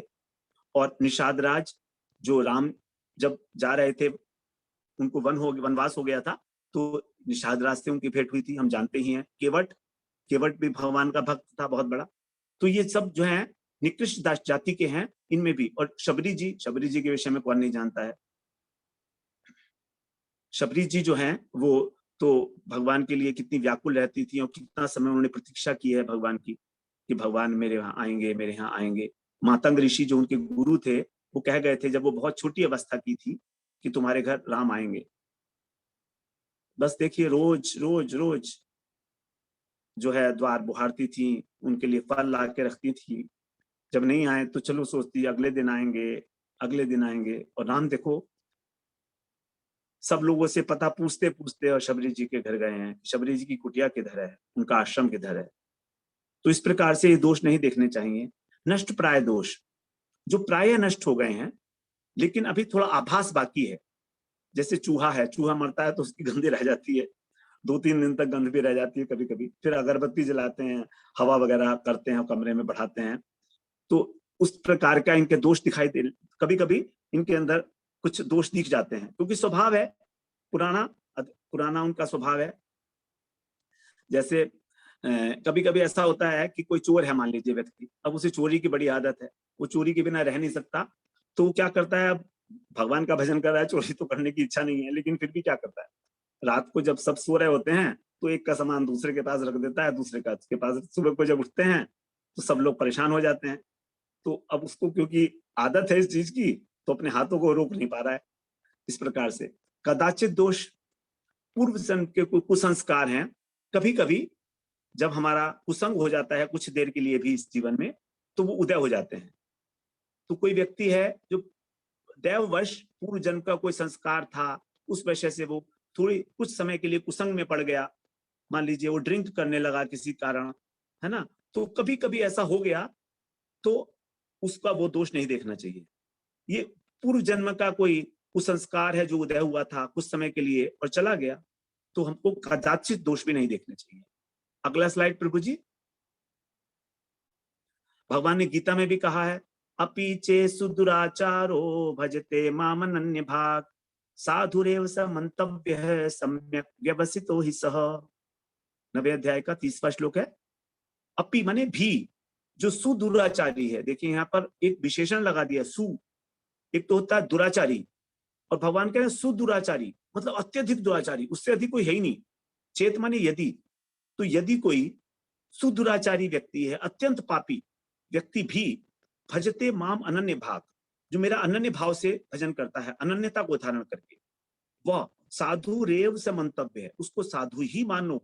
मंतव्य माने मानो, ये भगवान की आज्ञा है हमारे लिए। मंतव्य साधु एव, साधु ही मानने योग्य है, क्योंकि सम्यक व्यवसितो ही सह, उसने अपनी बुद्धि में इस प्रकार का सम्यक निर्णय ले लिया है, एक डिसीजन है उसका, अल्टीमेट डिसीजन है, डिटर्मिनेशन है कि अब वो मेरा अनन्य भाव से भजन करेगा, भक्ति में रहेगा। तो केवल केवल इस प्रकार का निर्णय लेने मात्र से कि हम भगवान के दास हैं, हम अपने को भगवान के प्रति समर्पित करते हैं, अभी हमने भजन आरंभ नहीं किया लेकिन निर्णय ले लिया, तो निर्णय लेने मात्र से ही, निश्चय करने मात्र से ही उसको साधु मानने योग्य है। तो इस प्रकार से हमें जो है प्राकृत दर्शन नहीं करने चाहिए किसी भी वैष्णव में। फिर निम्न कुल में जो है जन्म लेने वाले वैष्णवों में हम प्राकृत दोष का आरोप करते हैं कई बार, जो शूद्र वगैरह हैं उसके विषय में बताया गया, पहले भी अभी आ गया कि जातिगत दोष के अंदर, तो हम तो देखते हैं कि ये तो बहुत नीच कुल का है, तो इसके अंदर दोष है, इसको मंदिर में प्रवेश की अनुमति नहीं होनी चाहिए। अब देखिए, ये भी कहा जाता है मंदिर में शूद्र का प्रवेश नहीं होता है ना, जो अंदर गर्भगृह है इत्यादि, रसोई इत्यादि जो है भगवान की। लेकिन यहाँ पर वैष्णवों के यहाँ, वैष्णव में इस प्रकार का कोई वो है भेद बुद्धि नहीं होती। यदि वो भगवान का भजन कर रहा है, हरिनाम दीक्षा हो गई है, तो फिर उसका सब जगह अधिकार है, हर जगह वो भगवान के रसोई भी बना सकता है, वो चाहे वो शूद्र कुल का ही हो। अगर साधारण रूप से ब्राह्मण लोग उसको पसंद नहीं करेंगे, तो इसी बात को यहाँ कह रहे हैं और जो ब्राह्मण लोग हैं उच्च कुल में जन्म लेते हैं, उनको ये अभिमान होता है कि वो उच्च कुल हैं। तो जो वैष्णव हैं उनके आचरण को नहीं समझ पाते, उनकी अवज्ञा करते हैं और अपराधी बन जाते हैं। जो वैष्णव, जो ब्राह्मण होगा, उसको हमेशा अपने ब्राह्मणत्व का अभिमान होगा, ऐसा आप देखिएगा होगा, ये इनबॉर्न है। चाहे भले ही वो ब्राह्मणत्व का पालन करता हो ना करते हो, ऐसे ब्राह्मण हैं जो कोई संध्या वगैरह कुछ नहीं करते हैं और ब्राह्मणों का जो कर्तव्य भगवान ने बताए हैं उसका पालन भी नहीं करते हैं। वेदाध्ययन की तो बात तो बहुत दूर, शास्त्रों के नाम भी नहीं जानते हैं, ऐसे भी ब्राह्मण हैं। लेकिन वो भी, उनके अंदर एक अभिमान होता है कि हम ब्राह्मण हैं, और वो साधारण वैष्णव को समझ नहीं पाते हैं जो भगवान का भजन करने वाले हैं। तो इस प्रकार से उनके अपराधी हो जाते हैं। अगला प्रभु जी, अब हम लोग सप्तम श्लोक में प्रवेश करते हैं। 7वां श्लोक ये इंपॉर्टेंट है। यहाँ पर भगवान भजन की, रूप गोस्वामी भजन की प्रणाली बता रहे हैं हमको, कैसे हमें भजन करना चाहिए, क्या तरीका है। तो कह रहे हैं, स्यात् कृष्ण नाम चरितादि सीताप्य वेद्या पित्तोपतप्त रसनस्य नरोचिकानु किन्तु आदरातनुदिनं खलु सैव जुष्टा स्वाद्विक्रमाद भवति तद्गतमूलहन्त्री। यहाँ पर क्रमाद भवती है, एक एक्स्ट्रा क्या लग गया है गलत, तो उसको हम हटा देंगे, वो संशोधन है। यहाँ कह रहे हैं, स्यात् कृष्ण नाम चरितादि सीताप्य विद्या, कृष्ण का नाम और कृष्ण की चरित्र इत्यादि, यहाँ पर नाम से सभी कुछ आ जाएगा, नाम, रूप, गुण, लीला, ये 4 चीजें तो बिल्कुल आप समझ लीजिए एक ही हैं। कृष्ण, कृष्ण के नाम में कोई भेद नहीं, कृष्ण और कृष्ण के रूप में कोई भेद नहीं, कृष्ण और कृष्ण के गुण में, कृष्ण और कृष्ण की लीलाओं में, ये अभिन्न वस्तु हैं। जो कृष्ण है वही कृष्ण का नाम है, जो कृष्ण है वही कृष्ण की लीला है, वही उनका चरित्र है, वही उनका गुण है, वही उनका रूप है। ये बिल्कुल अभिन्न वस्तुएं हैं। तो कृष्ण का नाम, चरित्र इत्यादि जो है हमको अच्छा नहीं लगता। न रोचिकानु, रोचिकानु मतलब अच्छा नहीं लगता। कारण क्या है, और ये है कैसा, सीता आपी, सीता, सीता क्या होता है, मिश्री, मीठी मिश्री को बोलते हैं सीता। तो जो सीता है, मीठी मिश्री के समान है भगवान का नाम, वो हमको अच्छा नहीं लगता, न रोचिका। कारण क्या है, अविद्या, अविद्या रूपी पित्त से हमारी जो रसना है वो उत्तप्त है, अर्थात हमको पित्त रोग हो गया है हमारी जीभ को। हमारी जीभ अविद्या रूपी पित्त रोग से ग्रसित है, इसलिए हमको भगवान का नाम, भगवान का गुण, भगवान का रूप अच्छा नहीं लगता, न रोचिका, हमारी उसमें रुचि ही नहीं होती है, क्योंकि अविद्या रूपी पित्त से हम संतप्त हैं। हमारी जीवा अनादिकाल से कृष्ण बहिर्मुख हैं हम, कृष्ण बहिर्मुखता ही मुख्य कारण है। हमारा इस संसार में आने का कारण ही कृष्ण बहिर्मुखता है। अगर हम कृष्ण के सम्मुख होते तो यहाँ पर क्यों आते, फिर तो हम वैकुंठ में जाकर उनकी सेवा करते ना। तो हमारा इस जगत में आना इस बात का द्योतक है कि हम कृष्ण बहिर्मुख जीव हैं, और ये कब से है, अनादिकाल से। कोई समय नहीं है कब से आरंभ हुआ हमारा, हम कब से हैं। प्रश्न पूछते हैं ना लोग, हमारी आत्मा कब से है, तो भैया हमारी आत्मा तब से है जब से कृष्ण है। अब कृष्ण कब से हैं वो तो हम जानते नहीं, वो तो हमेशा से यहाँ हमेशा रहेंगे, उसी प्रकार से हमारी आत्मा है। तो हमारी आत्मा जो है वो तभी से है जब से कृष्ण है, क्योंकि कृष्ण का अंश है। तो अनादिकाल से हम कृष्ण विमुख हैं और अविद्या के द्वारा ग्रस्त है, और यह विद्या बड़ी भयंकर रूप से हमको अपने आगोश में लिए हुए है। हमको इसने भुला दिया कि हम कौन है। उदाहरण के लिए देखिए, जैसे एक भूतनी होती है, जब किसी बच्चे को चिपट जाती है भूतनी, उसका आवेश हो जाता है, तो बच्चा ये भूल जाता है कि मैं कौन हूं, फिर तो वो भूतनी बोलती है उसके माध्यम से, क्योंकि वो आवेशित है, ग्रस्त है। तो यहां पर हम अपने को भूल गए, हम कौन है। हम वही बोलते हैं जो ये अविद्या रूपी, जो अविद्या है ये हमसे बुलवा रही है, जो माया हमसे बुलवा रही है, हम वो बोल रहे हैं। हम अपना परिचय देते हैं कि हम सो एंड सो हैं, हम यहाँ पर रहते हैं, हम इस शहर में रहते हैं, हम ये काम करते हैं। ये सब झूठ है, ये सब झूठ है, ये हमारा परिचय ही नहीं है। हमारा परिचय है कि हम भगवान के दास हैं, हमारा परिचय है कि हम उनके गोलोक के वैकुंठ के निवासी हैं। हमारा परिचय यह है कि हम उनकी सेवा ही हमारा एकमात्र कर्तव्य है। यह है वास्तविक परिचय हमारा। अब इस परिचय को हम भूल गए, क्योंकि हम लोग एक भूतनी के द्वारा जो है ग्रसित कर लिए गए हैं। उसी भूतनी का नाम है माया, माया की अविद्या वृत्ति। तो अविद्या के द्वारा ग्रस्त होने के कारण अब हमें भगवान के नाम में रुचि ही नहीं है, हमको कोई आनंद ही नहीं आता किसी प्रकार का। कहा जाता है कि भगवान का नाम बड़ा मधुर है, मधुराति मधुर, अखिलम मधुरम, मधुराति मधुर है, लेकिन हमारे को तो कुछ नहीं आता है। लगता ही नहीं है भगवान का नाम, जबरदस्ती लेना पड़ता है डर के मारे कि कहीं नरक ना मिल जाए। तो हम लोग अनादिकाल से कृष्ण विमुख होने के कारण अविद्या के द्वारा ग्रस्त हैं, और ये मीठी मिश्री होते हुए भी भगवान का नाम हमको कड़वी लगती है। क्योंकि जब हमको पीलिया होता है, पित्त होता है, पित्त रोग, तो कुछ भी खाइए आप कड़वा लगेगा। अब क्या करें फिर? सॉल्यूशन क्या है? सॉल्यूशन भी यही है, सॉल्यूशन भी यही है। जैसे पित्त रोग के अंदर जब हम मिश्री खाते रहते हैं, मीठा खाते हैं, तो मिश्री खा के ही पित्त रोग का शमन होता है। उसी प्रकार से जब इस नाम को हम श्रद्धा पूर्वक निरंतर सेवन करेंगे, किंतु किंतु का मतलब है किंतु आदरात, आदर के सहित, अनुदिनम निरंतर, खलु माने निश्चित रूप से, स्व माने वह व्यक्ति, एव उसमें ही, जुष्टा माने जुटा रहता है। जब उसमें ही जुटा रहता है वो व्यक्ति, सेवन करता रहता है, तब स्वाद्वी क्रमाद भवती, उसको स्वाद आने लगता है, उसको मीठा लगने लगता है धीरे धीरे। तदगत मूल हंति, और इसका जो मूल है, इस कड़वा अनुभव होने का जो मूल कारण है अविद्या, उसका नाश हो जाता है। तो जो पित्त रोग है ये समाप्त हो जाता है, अविद्या रूपी पित्त रोग ये समाप्त हो जाता है। तो जिस प्रकार पित्त के रोगी को मिश्री शुरू में आरंभ में कड़वी लगती है, लेकिन लेते लेते धीरे धीरे जो है समाप्त होने पर मीठी लगने लगती है, उसी प्रकार से भगवान का नाम है। तो भगवान का नाम हमें यद्यपि खराब लग रहा है, लेकिन यहाँ पर एक कंडीशन लगा दी गई है, और एक कंडीशन है आदरात अपी, आदरात, आदरा आदर के साथ, और दूसरा एक कंडीशन अनुदिनम। ये बड़ी, क्योंकि क्या होता है ना, कोई भी चीज जब बताई जाती है सॉल्यूशन, तो उसके साथ श्लोक में शर्त लगा दी जाती है, कंडीशन अप्लाई। जैसे कि मार्केट में भी जब सेल लगी होती है तो कंडीशन अप्लाई कर देते हैं ना, उसी प्रकार यहाँ भगवान ने भी, रूप गोस्वामी ने कंडीशन अप्लाई कर दिया कि आदर के साथ, अर्थात अत्यंत श्रद्धा के साथ भगवान का नाम लेना है। और अनुदिनम, अनु का बड़ा, अनु के दो अर्थ होते हैं। अनु का एक तो अर्थ होता है निरंतरता, पीछे पीछे चलना, निरंतर लेना, एक के बाद एक, एक के बाद एक, एक के बाद एक। और दूसरा है अनुगत्य।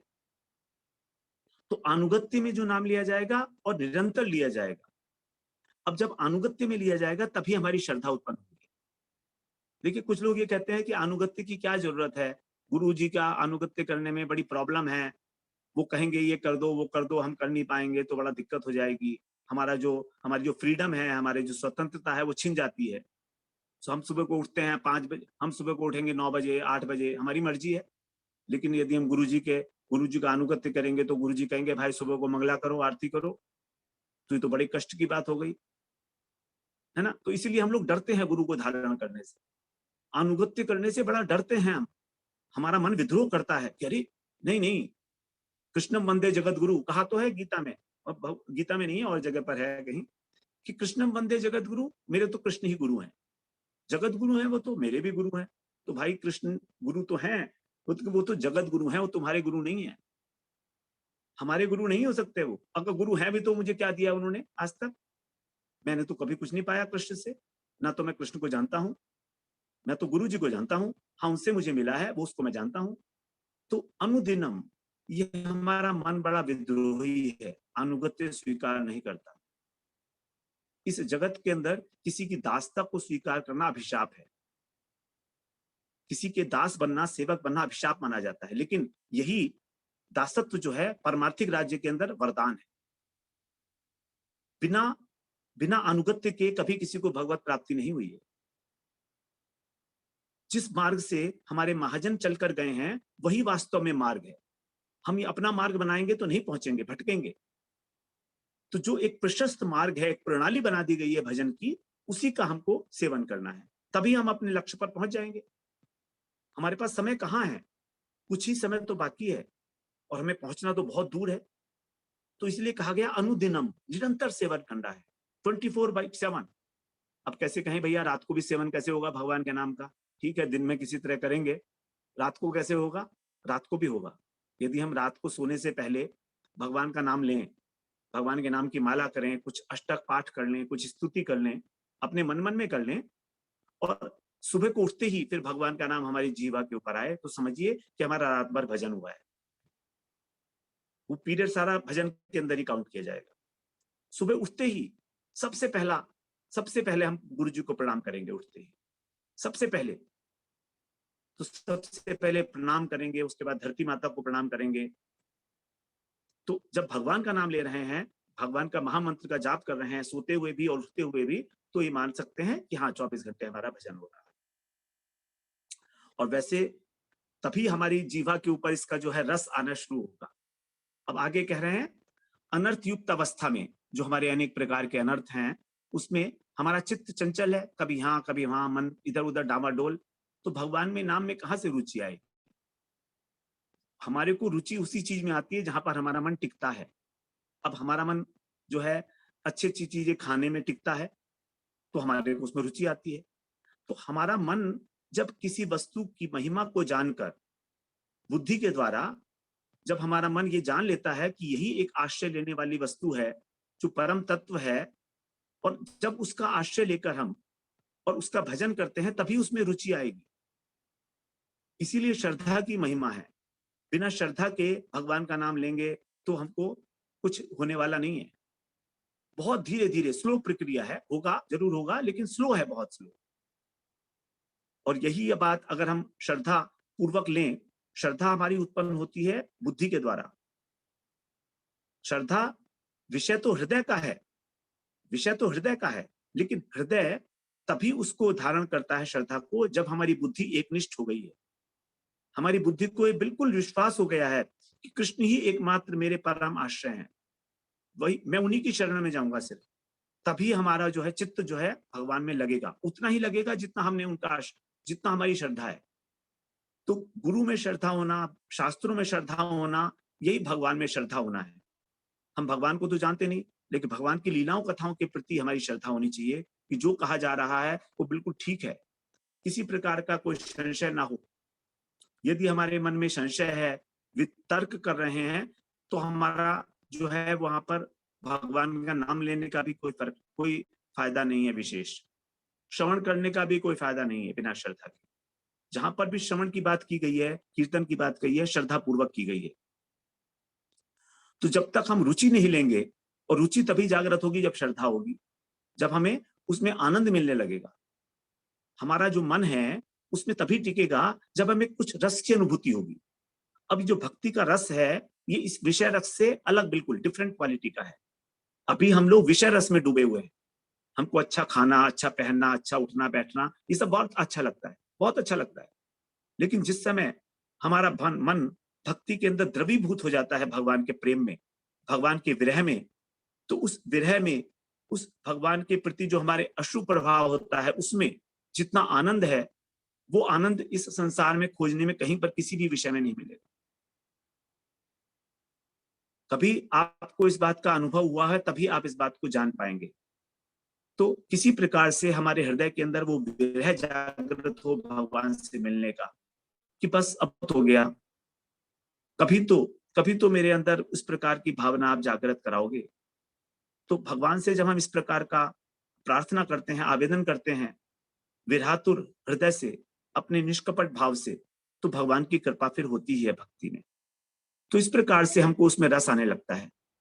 और जो अविद्या है, इसको बताया गया ये पित्त का स्वरूप है। पित्त क्या कंपैरिजन किया गया इसी से हमारी जो जीवा है उसका स्वाद बिगड़ चुका है। तो इसलिए भगवान का नाम लेने में हमें किसी प्रकार की शिथिलता नहीं करनी है कि हम बाद में ले लेंगे, अभी तो बहुत समय पड़ा हुआ है। नहीं है ऐसा। समय बिल्कुल भाग रहा है बहुत तेजी के साथ। यदि हमने भगवान की नाम में, लीला में अपने मन को नहीं डुबोया, तो हमें पता भी नहीं लगेगा हम कहाँ चले गए। तो बता रहे हैं यहाँ पर कि शिथिलता नहीं करनी है हमको। अनादिकाल से हम विमुख रहे हैं कृष्ण के। यदि अभी हमारे समय कोई उपस्थित हो गया है अवसर, तो यदि हम उसका भी लाभ नहीं उठाते हैं तो फिर हमसे बड़े दुर्भागा कौन कहलाएगा। हमारे सामने उपस्थित है सारे अवसर, हम ले सकते हैं भगवान का नाम, हम अनुशीलन कर सकते हैं भक्ति का। अब तो भी हम किसी कारण अनुशीलन करने में हिचकते रहें, संकोच करते रहें, तो ये तो हमारा ही दुर्भाग्य है ना, हमारी कमजोरी है ना। तो हमें इस कमजोरी से ऊपर उठना है, उसको तोड़ देना है, छिन्न भिन्न कर देना है। भगवान पुकारते हैं हमको स्वयं, भगवान हमको पुकार पुकार कर कह रहे हैं कि तुम आओ तो मेरे पास, मेरा नाम लो तो एक बार, मैं हूं ना, मैं हूं, सब कुछ ध्यान रखूंगा तुम्हारा, योगक्षेमम वहाम्यहम्, तुम केवल अनन्यता को धारण करो, बस इतना। तो नियमित रूप से जब हम भगवान का आदर पूर्वक नाम लेते हैं, कीर्तन करते हैं, अब देखिए एक में मन ना लगे तो दूसरा कर लो। कभी हम भगवान की कथा लीला सुन रहे हैं, कभी हम उनके नाम का कीर्तन कर रहे हैं, कभी उनका स्मरण कर रहे हैं, कभी पाद सेवन परिक्रमा कर रहे हैं। अनेक अनेक प्रकार के अंग हैं भगवान के भक्ति के। तुलसी को जल देना ये भी भक्ति का एक अंग है, वैष्णव संग करना ये अंग है भक्ति का। बहुत सारे अंग है, 64 अंग बताए गए हैं भक्ति के। हम लोगों ने श्रवण किए थे 64 भक्ति के जो अंग है। तत्त कर्म प्रवर्तनात् में जो तीसरा श्लोक था, उत्साहात निश्चयात धैर्यात तत्त कर्म प्रवर्तनात्, तीसरा श्लोक था ये। हाँ, तो उसमें भक्ति के 6 अनुकूल संकल्प थे, उसमें हम लोगों ने 64 भक्ति के अंगों का विवेचन सुना था। उन अंगों में से कोई सा भी अंग पालन करो भक्ति है, कोई सा भी अंग पालन करें तो इस प्रकार से हमारा मन जो है भगवान में लग सकता है और हमारे जो अनर्थ हैं वो दूर हो जाएंगे। तो इसके लिए एक बार जानना भी आवश्यक है, अनर्थ कितने प्रकार के होते हैं। बहुत सारे प्रकार के अनर्थ हैं, बड़ा डिटेल्ड चार्ट है उसका, और बहुत उसके ऊपर बहुत लंबी चर्चा है अनर्थ के ऊपर। उसको जान लेना एक बार आवश्यक है कि हमें पता नहीं होता कि हम कहाँ कहाँ गड़बड़ कर रहे हैं। बस मेरा इतना ही आग्रह होता है कि आप इतना जान लें कि हमारी गलती कहाँ हो रही है। यदि हम जान लेंगे तो उसको सुधारने का जो है मन भी उठेगा, इच्छा भी होगी। यदि जानते ही नहीं है तो क्या होगा। इसीलिए आवश्यकता है इन सब तत्व ज्ञान की, कि अनर्थ कितने प्रकार के हैं, अपराध कितने प्रकार के हैं, हमारा कहीं कोई अपराध तो नहीं हो रहा भक्ति में, हम लोग हमारी उन्नति क्यों नहीं हो रही है। तो इस प्रकार से जब हम उत्साह विश्वास धैर्य के साथ जो है और वैष्णव अनुगत्य में कृष्ण का नाम रूप गुण लीला करते हैं, तब हमारी भजन आगे बढ़ता है धीरे धीरे क्रमशः। आगे प्रभु जी।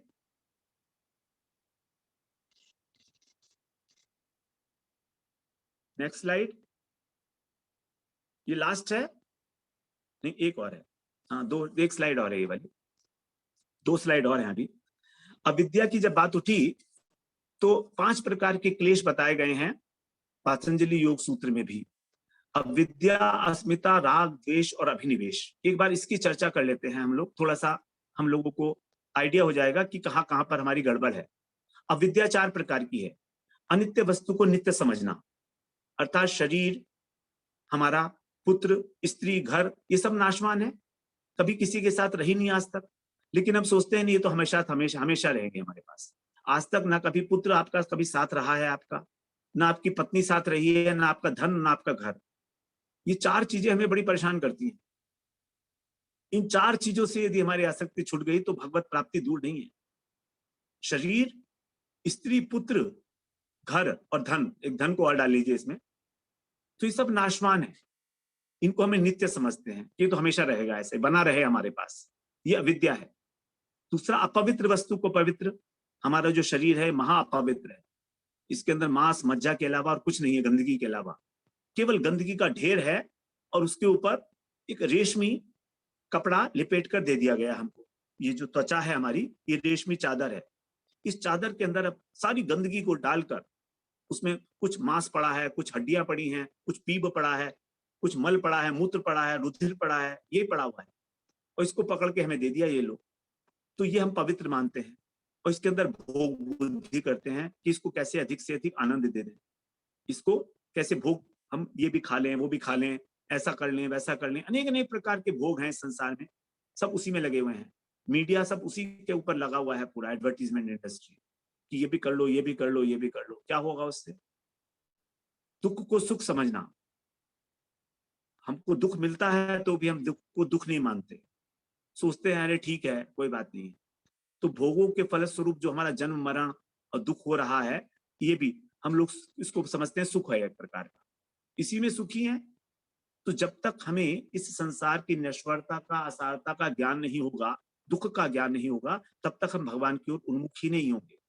इसीलिए भगवान ने गीता में कहा जन्म मृत्यु जरा व्याधि दुख दोषानुदर्शन।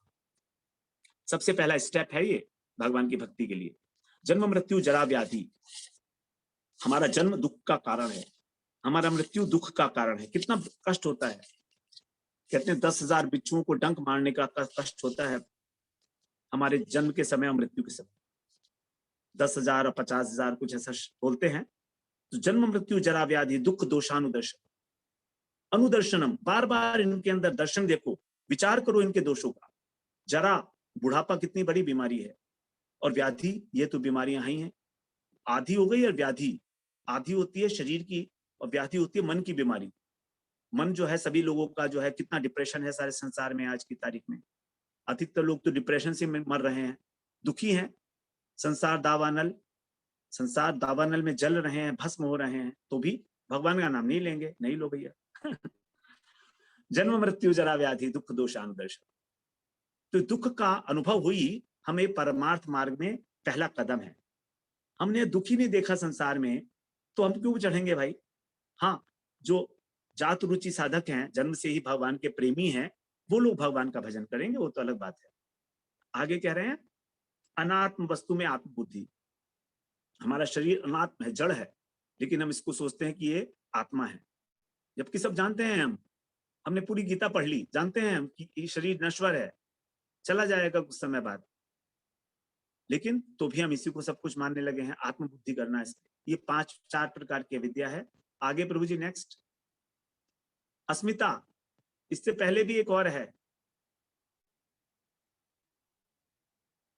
इसके बाद है क्या, हाँ ये वाला है, ये अस्मिता। अस्मिता का मतलब मैं और मेरा, देह और दैहिक वस्तु जो है उसका अभिमान करना। वास्तव में भगवान को अहंकार तो पसंद है नहीं, उसको तो बोलते हैं भगवान विमूढ़ अहंकार, विमूढ़ आत्मा, कर्ता हमिति मन्यते। स्वयं को कर्ता मानता है, स्वयं को भोक्ता मानता है, जबकि वास्तविक कर्ता तो मैं हूं, वास्तविक भोक्ता भी मैं हूं। अहम ही सर्वज्ञानाम भोक्ता च प्रभुरेव च। भगवान ने कहा कि मैं ही एकमात्र भोक्ता हूं यज्ञ का, और मैं ही एकमात्र कर्ता हूं, प्रभु हूं। तो फिर तुम कहां से सोचते हो कि तुम हो कर्ता और भोक्ता। लेकिन हम ऐसा मानते हैं, ये हमारे बेवकूफी है, स्टुपिडिटी है। कर्तापन और भोक्तापन, पूरी भगवत गीता हम लोग पढ़ाए, सारा कर्तापन और भोक्तापन के ऊपर ही है। भगवान ने कहा तुम अपने को कर्ता मत मानो, बस इतना मत कि तुम्हारे मत लो, कार्य करो कर्तव्य बुद्धि से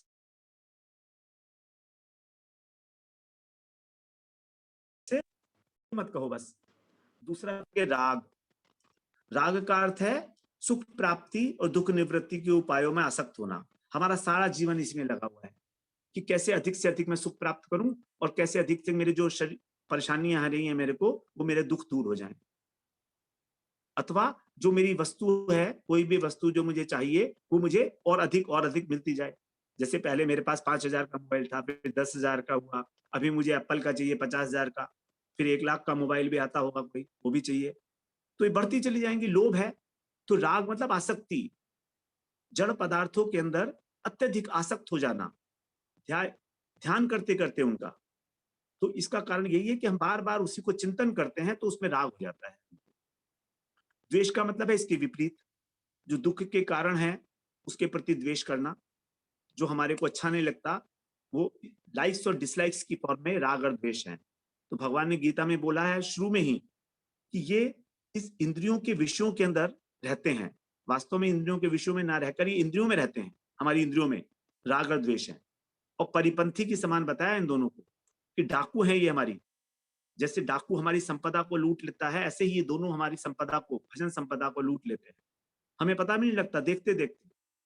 जैसे सड़क के ऊपर जो है डाकू जो चल रहे हैं साइड में, परिपंथी के रूप में, जो पेवमेंट के ऊपर चलते हैं, और हम जो है सावधान नहीं है, तो हमारे पास जो भी है वो एकदम झपट्टा मारेंगे और लूट लेंगे हमसे, देखते देखते हमारे। उसी प्रकार से राग द्वेष, तयोर न वशम आज गच्छेत तवोहि अस्त तवोहि ऐसे परिपंथी न।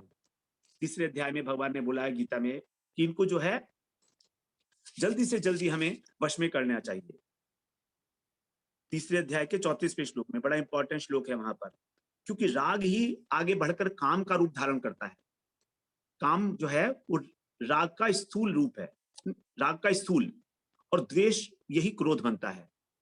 तो क्रोध का सूक्ष्म रूप है द्वेष और काम का सूक्ष्म रूप है राग। तो जब ये काम और क्रोध बन जाएंगे तब इनको वश में करना बहुत मुश्किल है। अभी तो ये बहुत मृदु लेवल पर हैं, राग द्वेष माइल्ड लेवल पर, लाइक्स एंड डिसलाइक्स की फॉर्म में है। तो जनरली हम सोचते हैं इस जगत में कि जो एक man of strong likes and dislikes is preferred bye everyone. सब सोचते हैं कि अरे इस आदमी के बहुत अच्छे शौक है, ये बड़ी अच्छी इसकी पसंद है, बड़ी अच्छी इसकी नापसंद है। लेकिन ऐसा व्यक्ति परमार्थ में जीरो हो जाता है। जो बहुत स्ट्रॉन्ग लाइक्स और डिसलाइक्स वाला व्यक्ति है वो परमार्थ में नहीं आएगा आगे, क्योंकि वो तो उन्हीं के अंदर लगा हुआ है। वो तो सोचता है बस जो मैंने सोच लिया वही होना चाहिए, और जो मैं नहीं चाहता हूं वो नहीं ही होना चाहिए किसी भी कीमत पर, जैसे मिलिट्री वाले लोग होते हैं। तो इस प्रकार राग और द्वेष से बहुत जल्दी हमको मुक्ति पानी चाहिए। चित्त के अंदर जो है ये स्फुरण के रूप में हमारे उठते हैं, जो पूर्व पूर्व संस्कार हैं उसके अनुसार। बड़ी विशेष चर्चा हम लोग इसके बारे में किए हैं, कई बार किए हैं। अभिनिवेश, अभिनिवेश का मतलब है आसक्ति, शरीर में इतनी अधिक हो जाना और मृत्यु का भय हो। मरने से भगवान के भक्त नहीं डरते, क्योंकि उन्हें मालूम है, उन्हें मालूम है कि उनको मरने के बाद वही स्थान मिलना है जो अभी वो कर रहे हैं। हम वास्तव में मरने के बाद वही कार्य कर रहे हैं जो हम कर रहे हैं अब। ऐसा नहीं है कि मरने के बाद कुछ हम नई चीज करने लगेंगे, हमारा मन बुद्धि कुछ बदल जाएगा और सडनली वही रहेगा एज इट इज। हमारी लाइक्स डिसलाइक्स वही की वही रहेंगी। तो यदि अभी हमें भगवान में रुचि आ गई है, मन लगने लगा है, तो फिर आगे भी लगेगा। अगर अभी भजन कर रहे हैं तो आगे भी करेंगे। तो जब आगे भी भजन करना है तो फिर डरना काहे से मृत्यु का। वो जो अगला शरीर मिलेगा वो शायद और भी उपयोगी शरीर होगा भजन के। ये वाला शरीर तो अब दूषित हो चुका है, थक चुका है, बूढ़ा हो गया है। अगला शरीर और भी अच्छा होगा। तो भक्त लोग कभी मरने से डरते ही नहीं है, शरीर में आसक्ति ही नहीं है वो, कि मृत्यु चाहे आ जाए, चाहे हजारों जन्म, चाहे सैकड़ों जन्मों के बाद आए, सैकड़ों जन्मों के बाद नहीं, कई वर्षों के बाद आए, कभी भी आए, वो डरते नहीं है मृत्यु से। शरीर में आसक्ति नहीं रहती है। तो ये अभिनिवेश, अभिनिवेश का मतलब होता है आविष्ट हो जाना। अब आगे कहते हैं शरीर ही भोग का आधार है ये। तो भोग का आधार होने के कारण ही हमें शरीर में आसक्ति होती है। हम सोचते हैं यदि शरीर है तो इस संसार के जितने भी भोग पदार्थ हैं उसका आनंद ले लें, सुख का अनुभव कर लें, ये भी खा लें, वो भी खा लें, इधर भी चले जाएं, उधर भी चले जाएं, अमेरिका भी देखाएं और उधर वहां कनाडा देखाएं, अमेरिका, इंग्लैंड सब देखाएं। ये सब भोग है। तो इसीलिए शरीर में आसक्ति है। ऐसे ऐसे लोग हैं जो 85 साल होने के बाद भी, मैं ही जानता हूँ 82 साल के व्यक्ति हैं, वो कहते हैं अभी तो मेरे को बहुत काम करना है, अभी तो मुझे कंस्ट्रक्शन करना है, वहां पर ये करना है, वो करना है। अब मुझे बड़ा आश्चर्य होता है, दांत वांत तो कुछ रहे नहीं है, लेकिन उनकी इच्छाएं तो बड़ी बड़ी बुलंद है। और ऐसा नहीं भगवान का भजन नहीं कर रहे हैं, माला भी घुमाते हैं।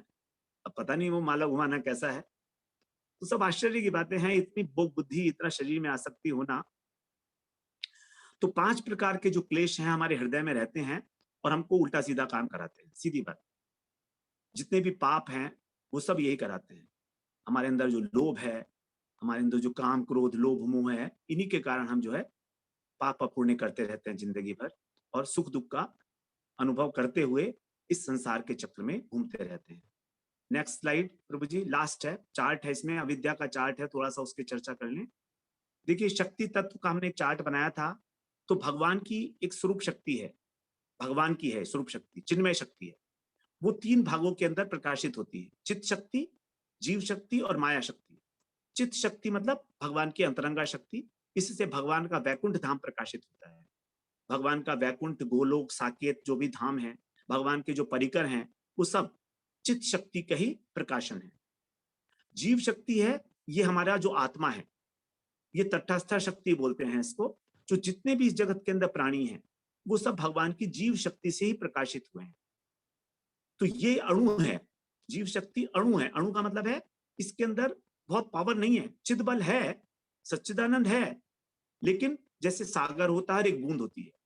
तो चित्त शक्ति को समझिए सागर की भांति है, जीव शक्ति है बूंद, अथवा चित्त शक्ति एक अग्नि का पुंज है, और जीव शक्ति है चिंगारी। तो चिंगारी के अंदर भी वही गुण है जो अग्नि के पुंज में है, लेकिन वो बहुत क्षुद्र मात्रा में है, एकदम से चिंगारी बुझ जाएगी। लहर, समुद्र है और समुद्र की लहर है, तो लहर उठी और लहर खत्म हो गई। तो लहर में वही चीज है जो समुद्र में है, सेम पानी है, पानी का कॉन्स्टिट्यूशन वही है H2, लेकिन लहर क्षणिक है, फिर दोबारा से उठेगी, फिर दोबारा से उठेगी। इसी प्रकार से जो जीव शक्ति है ये है। तो ये अति अणुचित है, वो विभूचित है, चित शक्ति। और एक तीसरी शक्ति और है भगवान की, वो है माया शक्ति, जिससे जगत प्रकाशित हुआ। ये बहिरंगा शक्ति जिसको बोलते हैं, जो हमारा जड़ जगत देखने में आता है, 14 भुवन, भू भुवः स्वः इत्यादि, ये सब माया शक्ति के अंतर्गत आते हैं। अब ये माया शक्ति के अंदर दो वृत्तियां हैं, विद्यावृत्ति और अविद्यावृत्ति। माया के अंदर 3 गुण हैं, सत्वगुण, रजोगुण और तमोगुण। सत्वगुण से माया की विद्यावृत्ति बनती है, अर्थात हम अपनी आत्मा का ज्ञान होना, कि मैं शरीर नहीं हूं, मैं आत्मा हूं, इस प्रकार का जो ज्ञान है ये सात्विक है, और यही है विद्यावृत्ति। इस विद्यावृत्ति का आश्रय लेकर ही ज्ञानी लोग इस बात को जान लेते हैं कि उनका शरीर और उनकी आत्मा पृथक पृथक वस्तु है। सत्वात् संजायते ज्ञानम, भगवान ने गीता में बोला सत्वात् संजायते ज्ञानम, सत्व गुण के द्वारा ही सत्य ज्ञान की उत्पत्ति होती है। तो यही है माया की विद्यावृत्ति। तो ऐसा नहीं है कि माया हमेशा हमारे को नुकसान करने पे लगी हुई है। माया का आश्रय लेकर ही हम अपने शरीर की और आत्मा की पृथकता का अनुभव करते हैं। तो यहाँ पर माया हमारे लिए बड़ी हेल्पफुल है, क्योंकि सत्व गुण का आश्रय लेकर ही हम निर्गुण तत्व पर पहुंच सकते हैं। बिना सात्विक वृत्ति के हम निर्गुण अवस्था तक नहीं जा सकते, हमारे पास कोई चांस नहीं है। रजोगुण और तमोगुण में उलझकर हम ऊपर नहीं उठ सकते निर्गुण अवस्था तक डायरेक्ट, कोई डायरेक्ट फ्लाइट नहीं है वहां से, हमको जाना पड़ेगा सात्विक वृत्ति के माध्यम से ही। तो जिस समय हमारा देह का भान, जिस समय हमारा देहाभिमान नष्ट हो जाता है, जिसको हमने कहा सच्चिदानंद रूपता, तेषाम भौतिक देह भी सच्चिदानंद रूपता, तो जब हमारा देह का अभिमान नष्ट हो जाता है, तब हमको निर्गुण तत्व की प्राप्ति होती है, सच्चिदानंद स्वरूप की प्राप्ति होती है, चिन्मय शरीर की प्राप्ति होती है। तो यहाँ विद्यावृत्ति सात्विक है। अब दूसरी जो अविद्यावृत्ति है जिसकी हम अभी चर्चा किए, वो उसके अंदर 2 गुण हैं, रजोगुण और तमोगुण। तो रजोगुण है विक्षेपात्मिका और तमोगुण है आवरणात्मिका। विक्षेप का मतलब होता है, आवरण का मतलब समझिए पहले, आवरण का मतलब होता है किसी चीज को ढक लेना, आवरण का मतलब है ढकना। तो अब हमारा जो आत्म स्वरूप था, आत्मा का स्वरूप, उसको ढक लिया गया इस आवरणात्मिका वृत्ति के द्वारा। अर्थात हम ये भूल गए कि हम भगवान के दास हैं, आवृत हो गया हमारा स्वरूप, आवृत हो गया। अब आवृत हो गया, फिर क्या है हम? तो विक्षेपात्मिक वृत्ति ये एक्शन में आती है और ये कहती है कि तुम भगवान के दास तो हो नहीं, तो कौन हो? तुम संसार के दास हो। तो ये विक्षेपात्मिका वृत्ति हमको संसार में आसक्त कर देती है, और संसार के अंदर हम जो कर्म करते हैं वो इसी वृत्ति के आधार पर करते हैं, विक्षेपात्मिक वृत्ति। क्योंकि विक्षेप राजसिक है, कर्म जो है राजसिक है,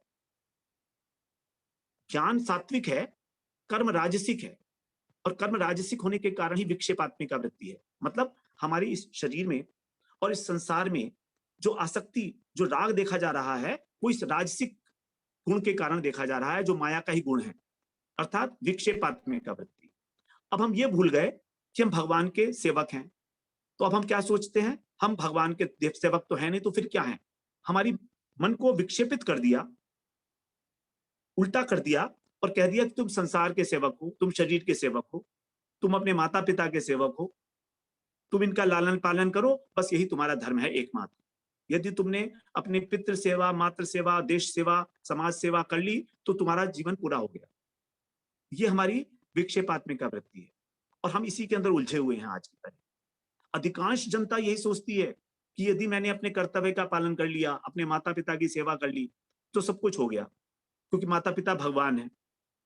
यदि माता पिता वैष्णव हैं तो बिल्कुल ठीक है उनकी बात, लेकिन यदि वो वैष्णव नहीं है तो उनकी बात आंशिक रूप से सत्य है, पूरी सत्य नहीं है। ये बहुत अच्छी बात है, इस संसार में रहकर हम, समाज में रहकर हम भगवान की, माता पिता की सेवा करें, ये बहुत अच्छी बात है, इसके लिए मैं कभी मना नहीं कर रहा हूं। लेकिन भगवान को भूल जाना ये ठीक नहीं है किसी भी प्रकार से। तो उनकी सेवा करते हुए कर्तव्य भावना के द्वारा भगवान ने कभी नहीं कहा माता पिता की सेवा छोड़ो। उन्होंने तो कहा युद्ध च, मेरा स्मरण करते हुए तू युद्ध कर। युद्ध करना क्या है? युद्ध करना है सामाजिक कर्तव्य। तो अर्जुन सामाजिक कर्तव्य को निभा रहे हैं, लेकिन स्मरण भगवान का है, स्मरण माँ बाप का नहीं है, स्मरण भगवान का है। तो भगवान का कार्य समझकर माता पिता की सेवा करना ये ठीक है, ये हमारा निष्काम कर्म योग में आ जाएगा। तो विक्षेपात्मिका वृत्ति में ही हम लोग उलझे हुए हैं, और आवरणात्मिका व्यक्ति तो बिल्कुल सुला देती है, भुला देती है हम कौन है। तो ये तो बिल्कुल घोर तामसिक अंधकार है। इसी अंधकार से उठाने के लिए कहा गया कि चक्षुर्निर्मिलितम येन तस्मै श्री गुरुवे नमः। मेरे जो अज्ञान रूपी चक्षुओं को उन्मिलित करेंगे वो आप ही करेंगे ज्ञान के द्वारा। जो हम लोग मंगलाचरण में श्लोक गाते हैं, अज्ञान तिमिरांधस्य ज्ञानांजन शलाकया, तो इस आवरणात्मिका वृत्ति को हटाने के लिए कि अब मेरे ज्ञान चक्षु खुल जाएं और मैं जान पाऊं कि मैं कौन हूं। तो अर्जुन को जो किम कर्तव्य विमूढ़ता हुई युद्ध के मैदान में, इसीलिए हुई कि वो जान नहीं पा रहे थे कि वो कौन है, उनका कर्तव्य क्या है। वो सोचते थे कि मैं एक केवल गृहस्थ व्यक्ति हूं, जबकि वो भगवान के परिकर हैं, भगवान के दास हैं, जीव मात्र भगवान का दास है। तो भगवान ने उनको यही याद दिलाया,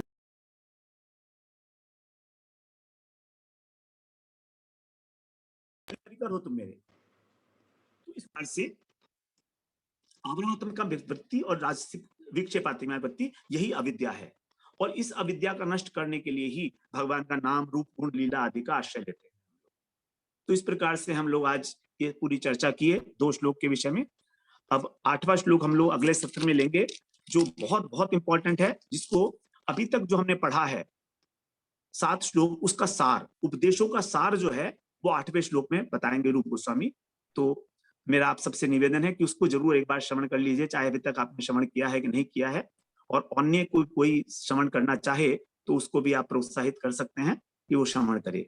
वांछा कल्पतरुभ्यश्च कृपा सिंधुभ्यश्च पतितानां पावनेभ्यो वैष्णवेभ्यो नमो नमः। हरे कृष्णा प्रभु जी। प्रभु जी दंडवत प्रणाम। हरे कृष्ण। प्रभु जी क्वेश्चन था मेरा। एक मिनट, जिसको क्वेश्चन करना है वो सब लोग अपना जो है हैंड रेज करेंगे, जिससे कि 1 बाय 1 जो है तो सबको चांस देंगे। तो अभी जो है आदि लक्ष्मी जी जो है क्वेश्चन पूछ रही हैं, प्रश्न पूछ रही हैं, तो अपना प्रश्न पूछिए। जी हरे कृष्णा प्रभु जी। मैं पूछी थी प्रभु जी इसकी रिकॉर्डिंग होगी? हाँ जी, हाँ रिकॉर्डिंग होगी। जी प्रभु जी, आप रिकॉर्डिंग जरूर भेज दीजिएगा जी। लिंक इस जो रिकॉर्डिंग है वो आप ग्रुप, जी हाँ ग्रुप में, ठीक है। यूट्यूब में भेजा जाएगा। ओके ओके, यूट्यूब लिंक भेजा जाएगा। उसका रिकॉर्डिंग बहुत बड़ी है ना माता जी, 1.5 घंटे की, तो जी आती नहीं है वो व्हाट्सएप पर। हाँ हाँ हाँ हाँ हाँ, ठीक है प्रभु जी। हाँ जी। थैंक यू, हरे कृष्णा। हरे। और किसी का प्रश्न हो तो जो है वो अपना हैंड रेज करेंगे, तो जिससे कि उसको वो प्रश्न कर सके।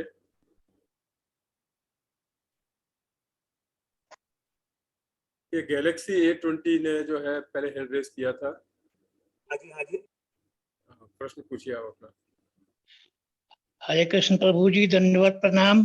प्रणाम प्रभु जी। ये जो आपने कहा जन्म मृत्यु जरा व्याधि दुख दोषानुदर्शनम, पढ़ लिए समझ गए, लेकिन ये रहता नहीं है। ये कैसे कामयाब रहेगा, कैसे माने जहन में कैसे उतरे और कैसे रहेगा ये? प्रभु जी ये तो मनन का विषय है, और हम उसी के ऊपर मनन करते हैं जो हमारे को सब्जेक्ट रुचिकर लगता है। आप देखिए ना, हमारे मन में क्या चलता है, वही चीज जो चीज हमको अच्छी लगती है वही हम मनन करते हैं। बहुत सारे विषय हैं इस संसार में, तो जब तक आपकी रुचि जागृत नहीं होगी परमार्थ में, तब तक इस प्रकार का मनन संभव नहीं हो पाएगा। बार बार हम विषयों की ओर, संसार की ओर आकर्षित होकर और इससे दूर भागेंगे। इसका चिंतन करना पड़ेगा हमको। ये मनन का विषय है। ये दुख दोषानुदर्शन, कितना दुख है इस संसार में। क्या हम ऐसे ही इसीलिए पैदा हुए थे यहाँ पर कि बार बार आते रहेंगे, है ना? इसका तो मतलब अपने आप से प्रश्न पूछने पड़ेंगे आपको। धीरे धीरे हो इसका जाएगा मतलब प्रभु जी, भजन कीजिए भगवान का। अच्छा ये मनोहर कृष्ण दास जी ने जो है हैंड रेज किया है, अपना प्रश्न पूछे। अनम्यूट करें पहले अपने को।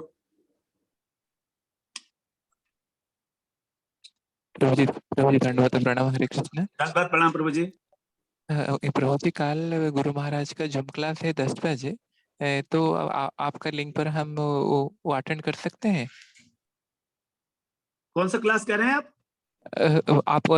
आपका गुरु जी का कल जूम क्लास है कल 10 बजे, और तो उसका मैं लिंक आपको अलग से भेजा जाएगा ना, आपको भेजते होंगे, नहीं मिला आपको? नहीं, कल रात ये हुआ था, बात हुआ था महाराज जी से। महाराज जी बोल रहे थे नहीं 10 बजे कल है, मैं आपके बारे में भी उनको बताया था। और गुरु जी ने बोला नहीं कल ही होगा, तो वही नहीं लिंक पर होगा। हम पा जाएंगे ना? हाँ, तो वो आपको आप ग्रुप में है ना हमारे गुरु जी के? जी जी जी जी जी। उस ग्रुप में तो भेज दिया गया ऑलरेडी, वो लिंक कल भेज दिया था। प्रभु जी और ऐसा है, एक मिनट, जो ये आज क्लास हो गई, अब कल क्लास नहीं होगी उपदेशामृत की, क्योंकि उसी को गुरुदेव का जो है, क्योंकि क्लास गुरुदेव की हरि कथा हो रही है संडे को, इसीलिए हमने ये उपदेशामृत की क्लास जो है ये सैटरडे कर दी है। ये अब संडे को नहीं होगी, सैटरडे को ही होगी, तो जिससे कि कोई क्लैश नहीं है उसमें। प्रभु जी और भी कोई मेरे एक्चुअली पिताजी और कोई दोस्त लोग आपका क्लास अटेंड कर रहे हैं और उनको लिंक नहीं मिला है। आप थोड़ा जो भेज देंगे तो हम उनको भेज देंगे प्रभु जी, वो भी अटेंड करेंगे, वो बहुत इंटरेस्टेड है। आपको तो लिंक मिलता है ना क्लास का, तो आप वो लिंक उनको भेज दीजिएगा। जरूर, नहीं प्रभु जी, अभी तक तो मुझे मिला नहीं प्रभु जी, और कल उन गुरु जी मुझे कल बताया, कल रात 8 बजे, और ठीक है, मैं आपको मैं ग्रुप बोला में ऐड नहीं कर भेजा। लूंगा। मैं आई विल चेकअप, है ना? जी जी मैं जी चेक कर प्रभु जी, लूंगा जी आप प्रभु ग्रुप में जी, है कि नहीं है। ठीक है, जी प्रभु जी दंडवत ठीक है। प्रणाम। हरे कृष्ण। आदि लक्ष्मी जी ने फिर हैंड रेज किया द्वारा। हाँ जी प्रभु जी, हरे कृष्णा, दंडवत प्रणाम। प्रभु जी जैसे भी ये प्रभु जी ने क्वेश्चन किया कि हमारे गुरु जी आपके जो भागवतम चौरी और आपके गुरु जी की वाला लिंक, तो प्रभु जी मेरे गुरु जी जैसे गोपाल कृष्ण गोस्वामी महाराज जी हैं, और मुझे तो ये प्रभु जी के मुख से सुनना और ये मुझे सुनते रहने का बहुत ही मुझे रुचि आती है। तो क्या भगवती वार्ता में भी लिंक भेज देंगे जिससे हम भी सुनने का लाभ उठा सकें? जो आप कह रहे हो कल संडे को है महाराज जी की कथा, तो उसका लिंक हमें भगवती वार्ता में भी भेज दीजिए तो हम भी सुनेंगे प्रभु जी। हम आपको अलग से भेज देंगे उनका लिंक। जी प्रभु जी। ठीक है, जी प्रभु जी। जी प्रभु जी। आप हमको जरा एक बार वो व्हाट्सअप कर दीजिएगा। जी प्रभु जी, जरूर। व्हाट्सअप कर दीजिए, आपको लिंक भेज देंगे। जी प्रभु जी, थैंक यू प्रभु जी, हरे कृष्णा। हरे कृष्ण।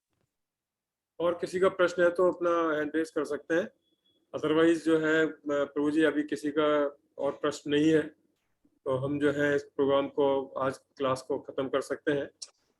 ठीक है, हाँ जी। मैं सबसे पहले जो है अजय कृष्ण प्रभु जी का जो है धन्यवाद करता हूँ कि उन्होंने जो है हमें इतनी अच्छा उपदेशामृत के बारे में और दो श्लोक के बारे में व्याख्या करी, और उनका बहुत बहुत धन्यवाद। हम सब उनके क्लास से जो है लाभान्वित हो रहे हैं। आप सबका बहुत बहुत धन्यवाद, जो आप लोगों ने आज सैटरडे के दिन भी जो है इतनी बड़ी संख्या में जो है ज्वाइन किया और क्लास को अटेंड किया। आप सबका धन्यवाद। अब नेक्स्ट क्लास जो है अगले सैटरडे को होगी। हरे कृष्णा, दंडवत।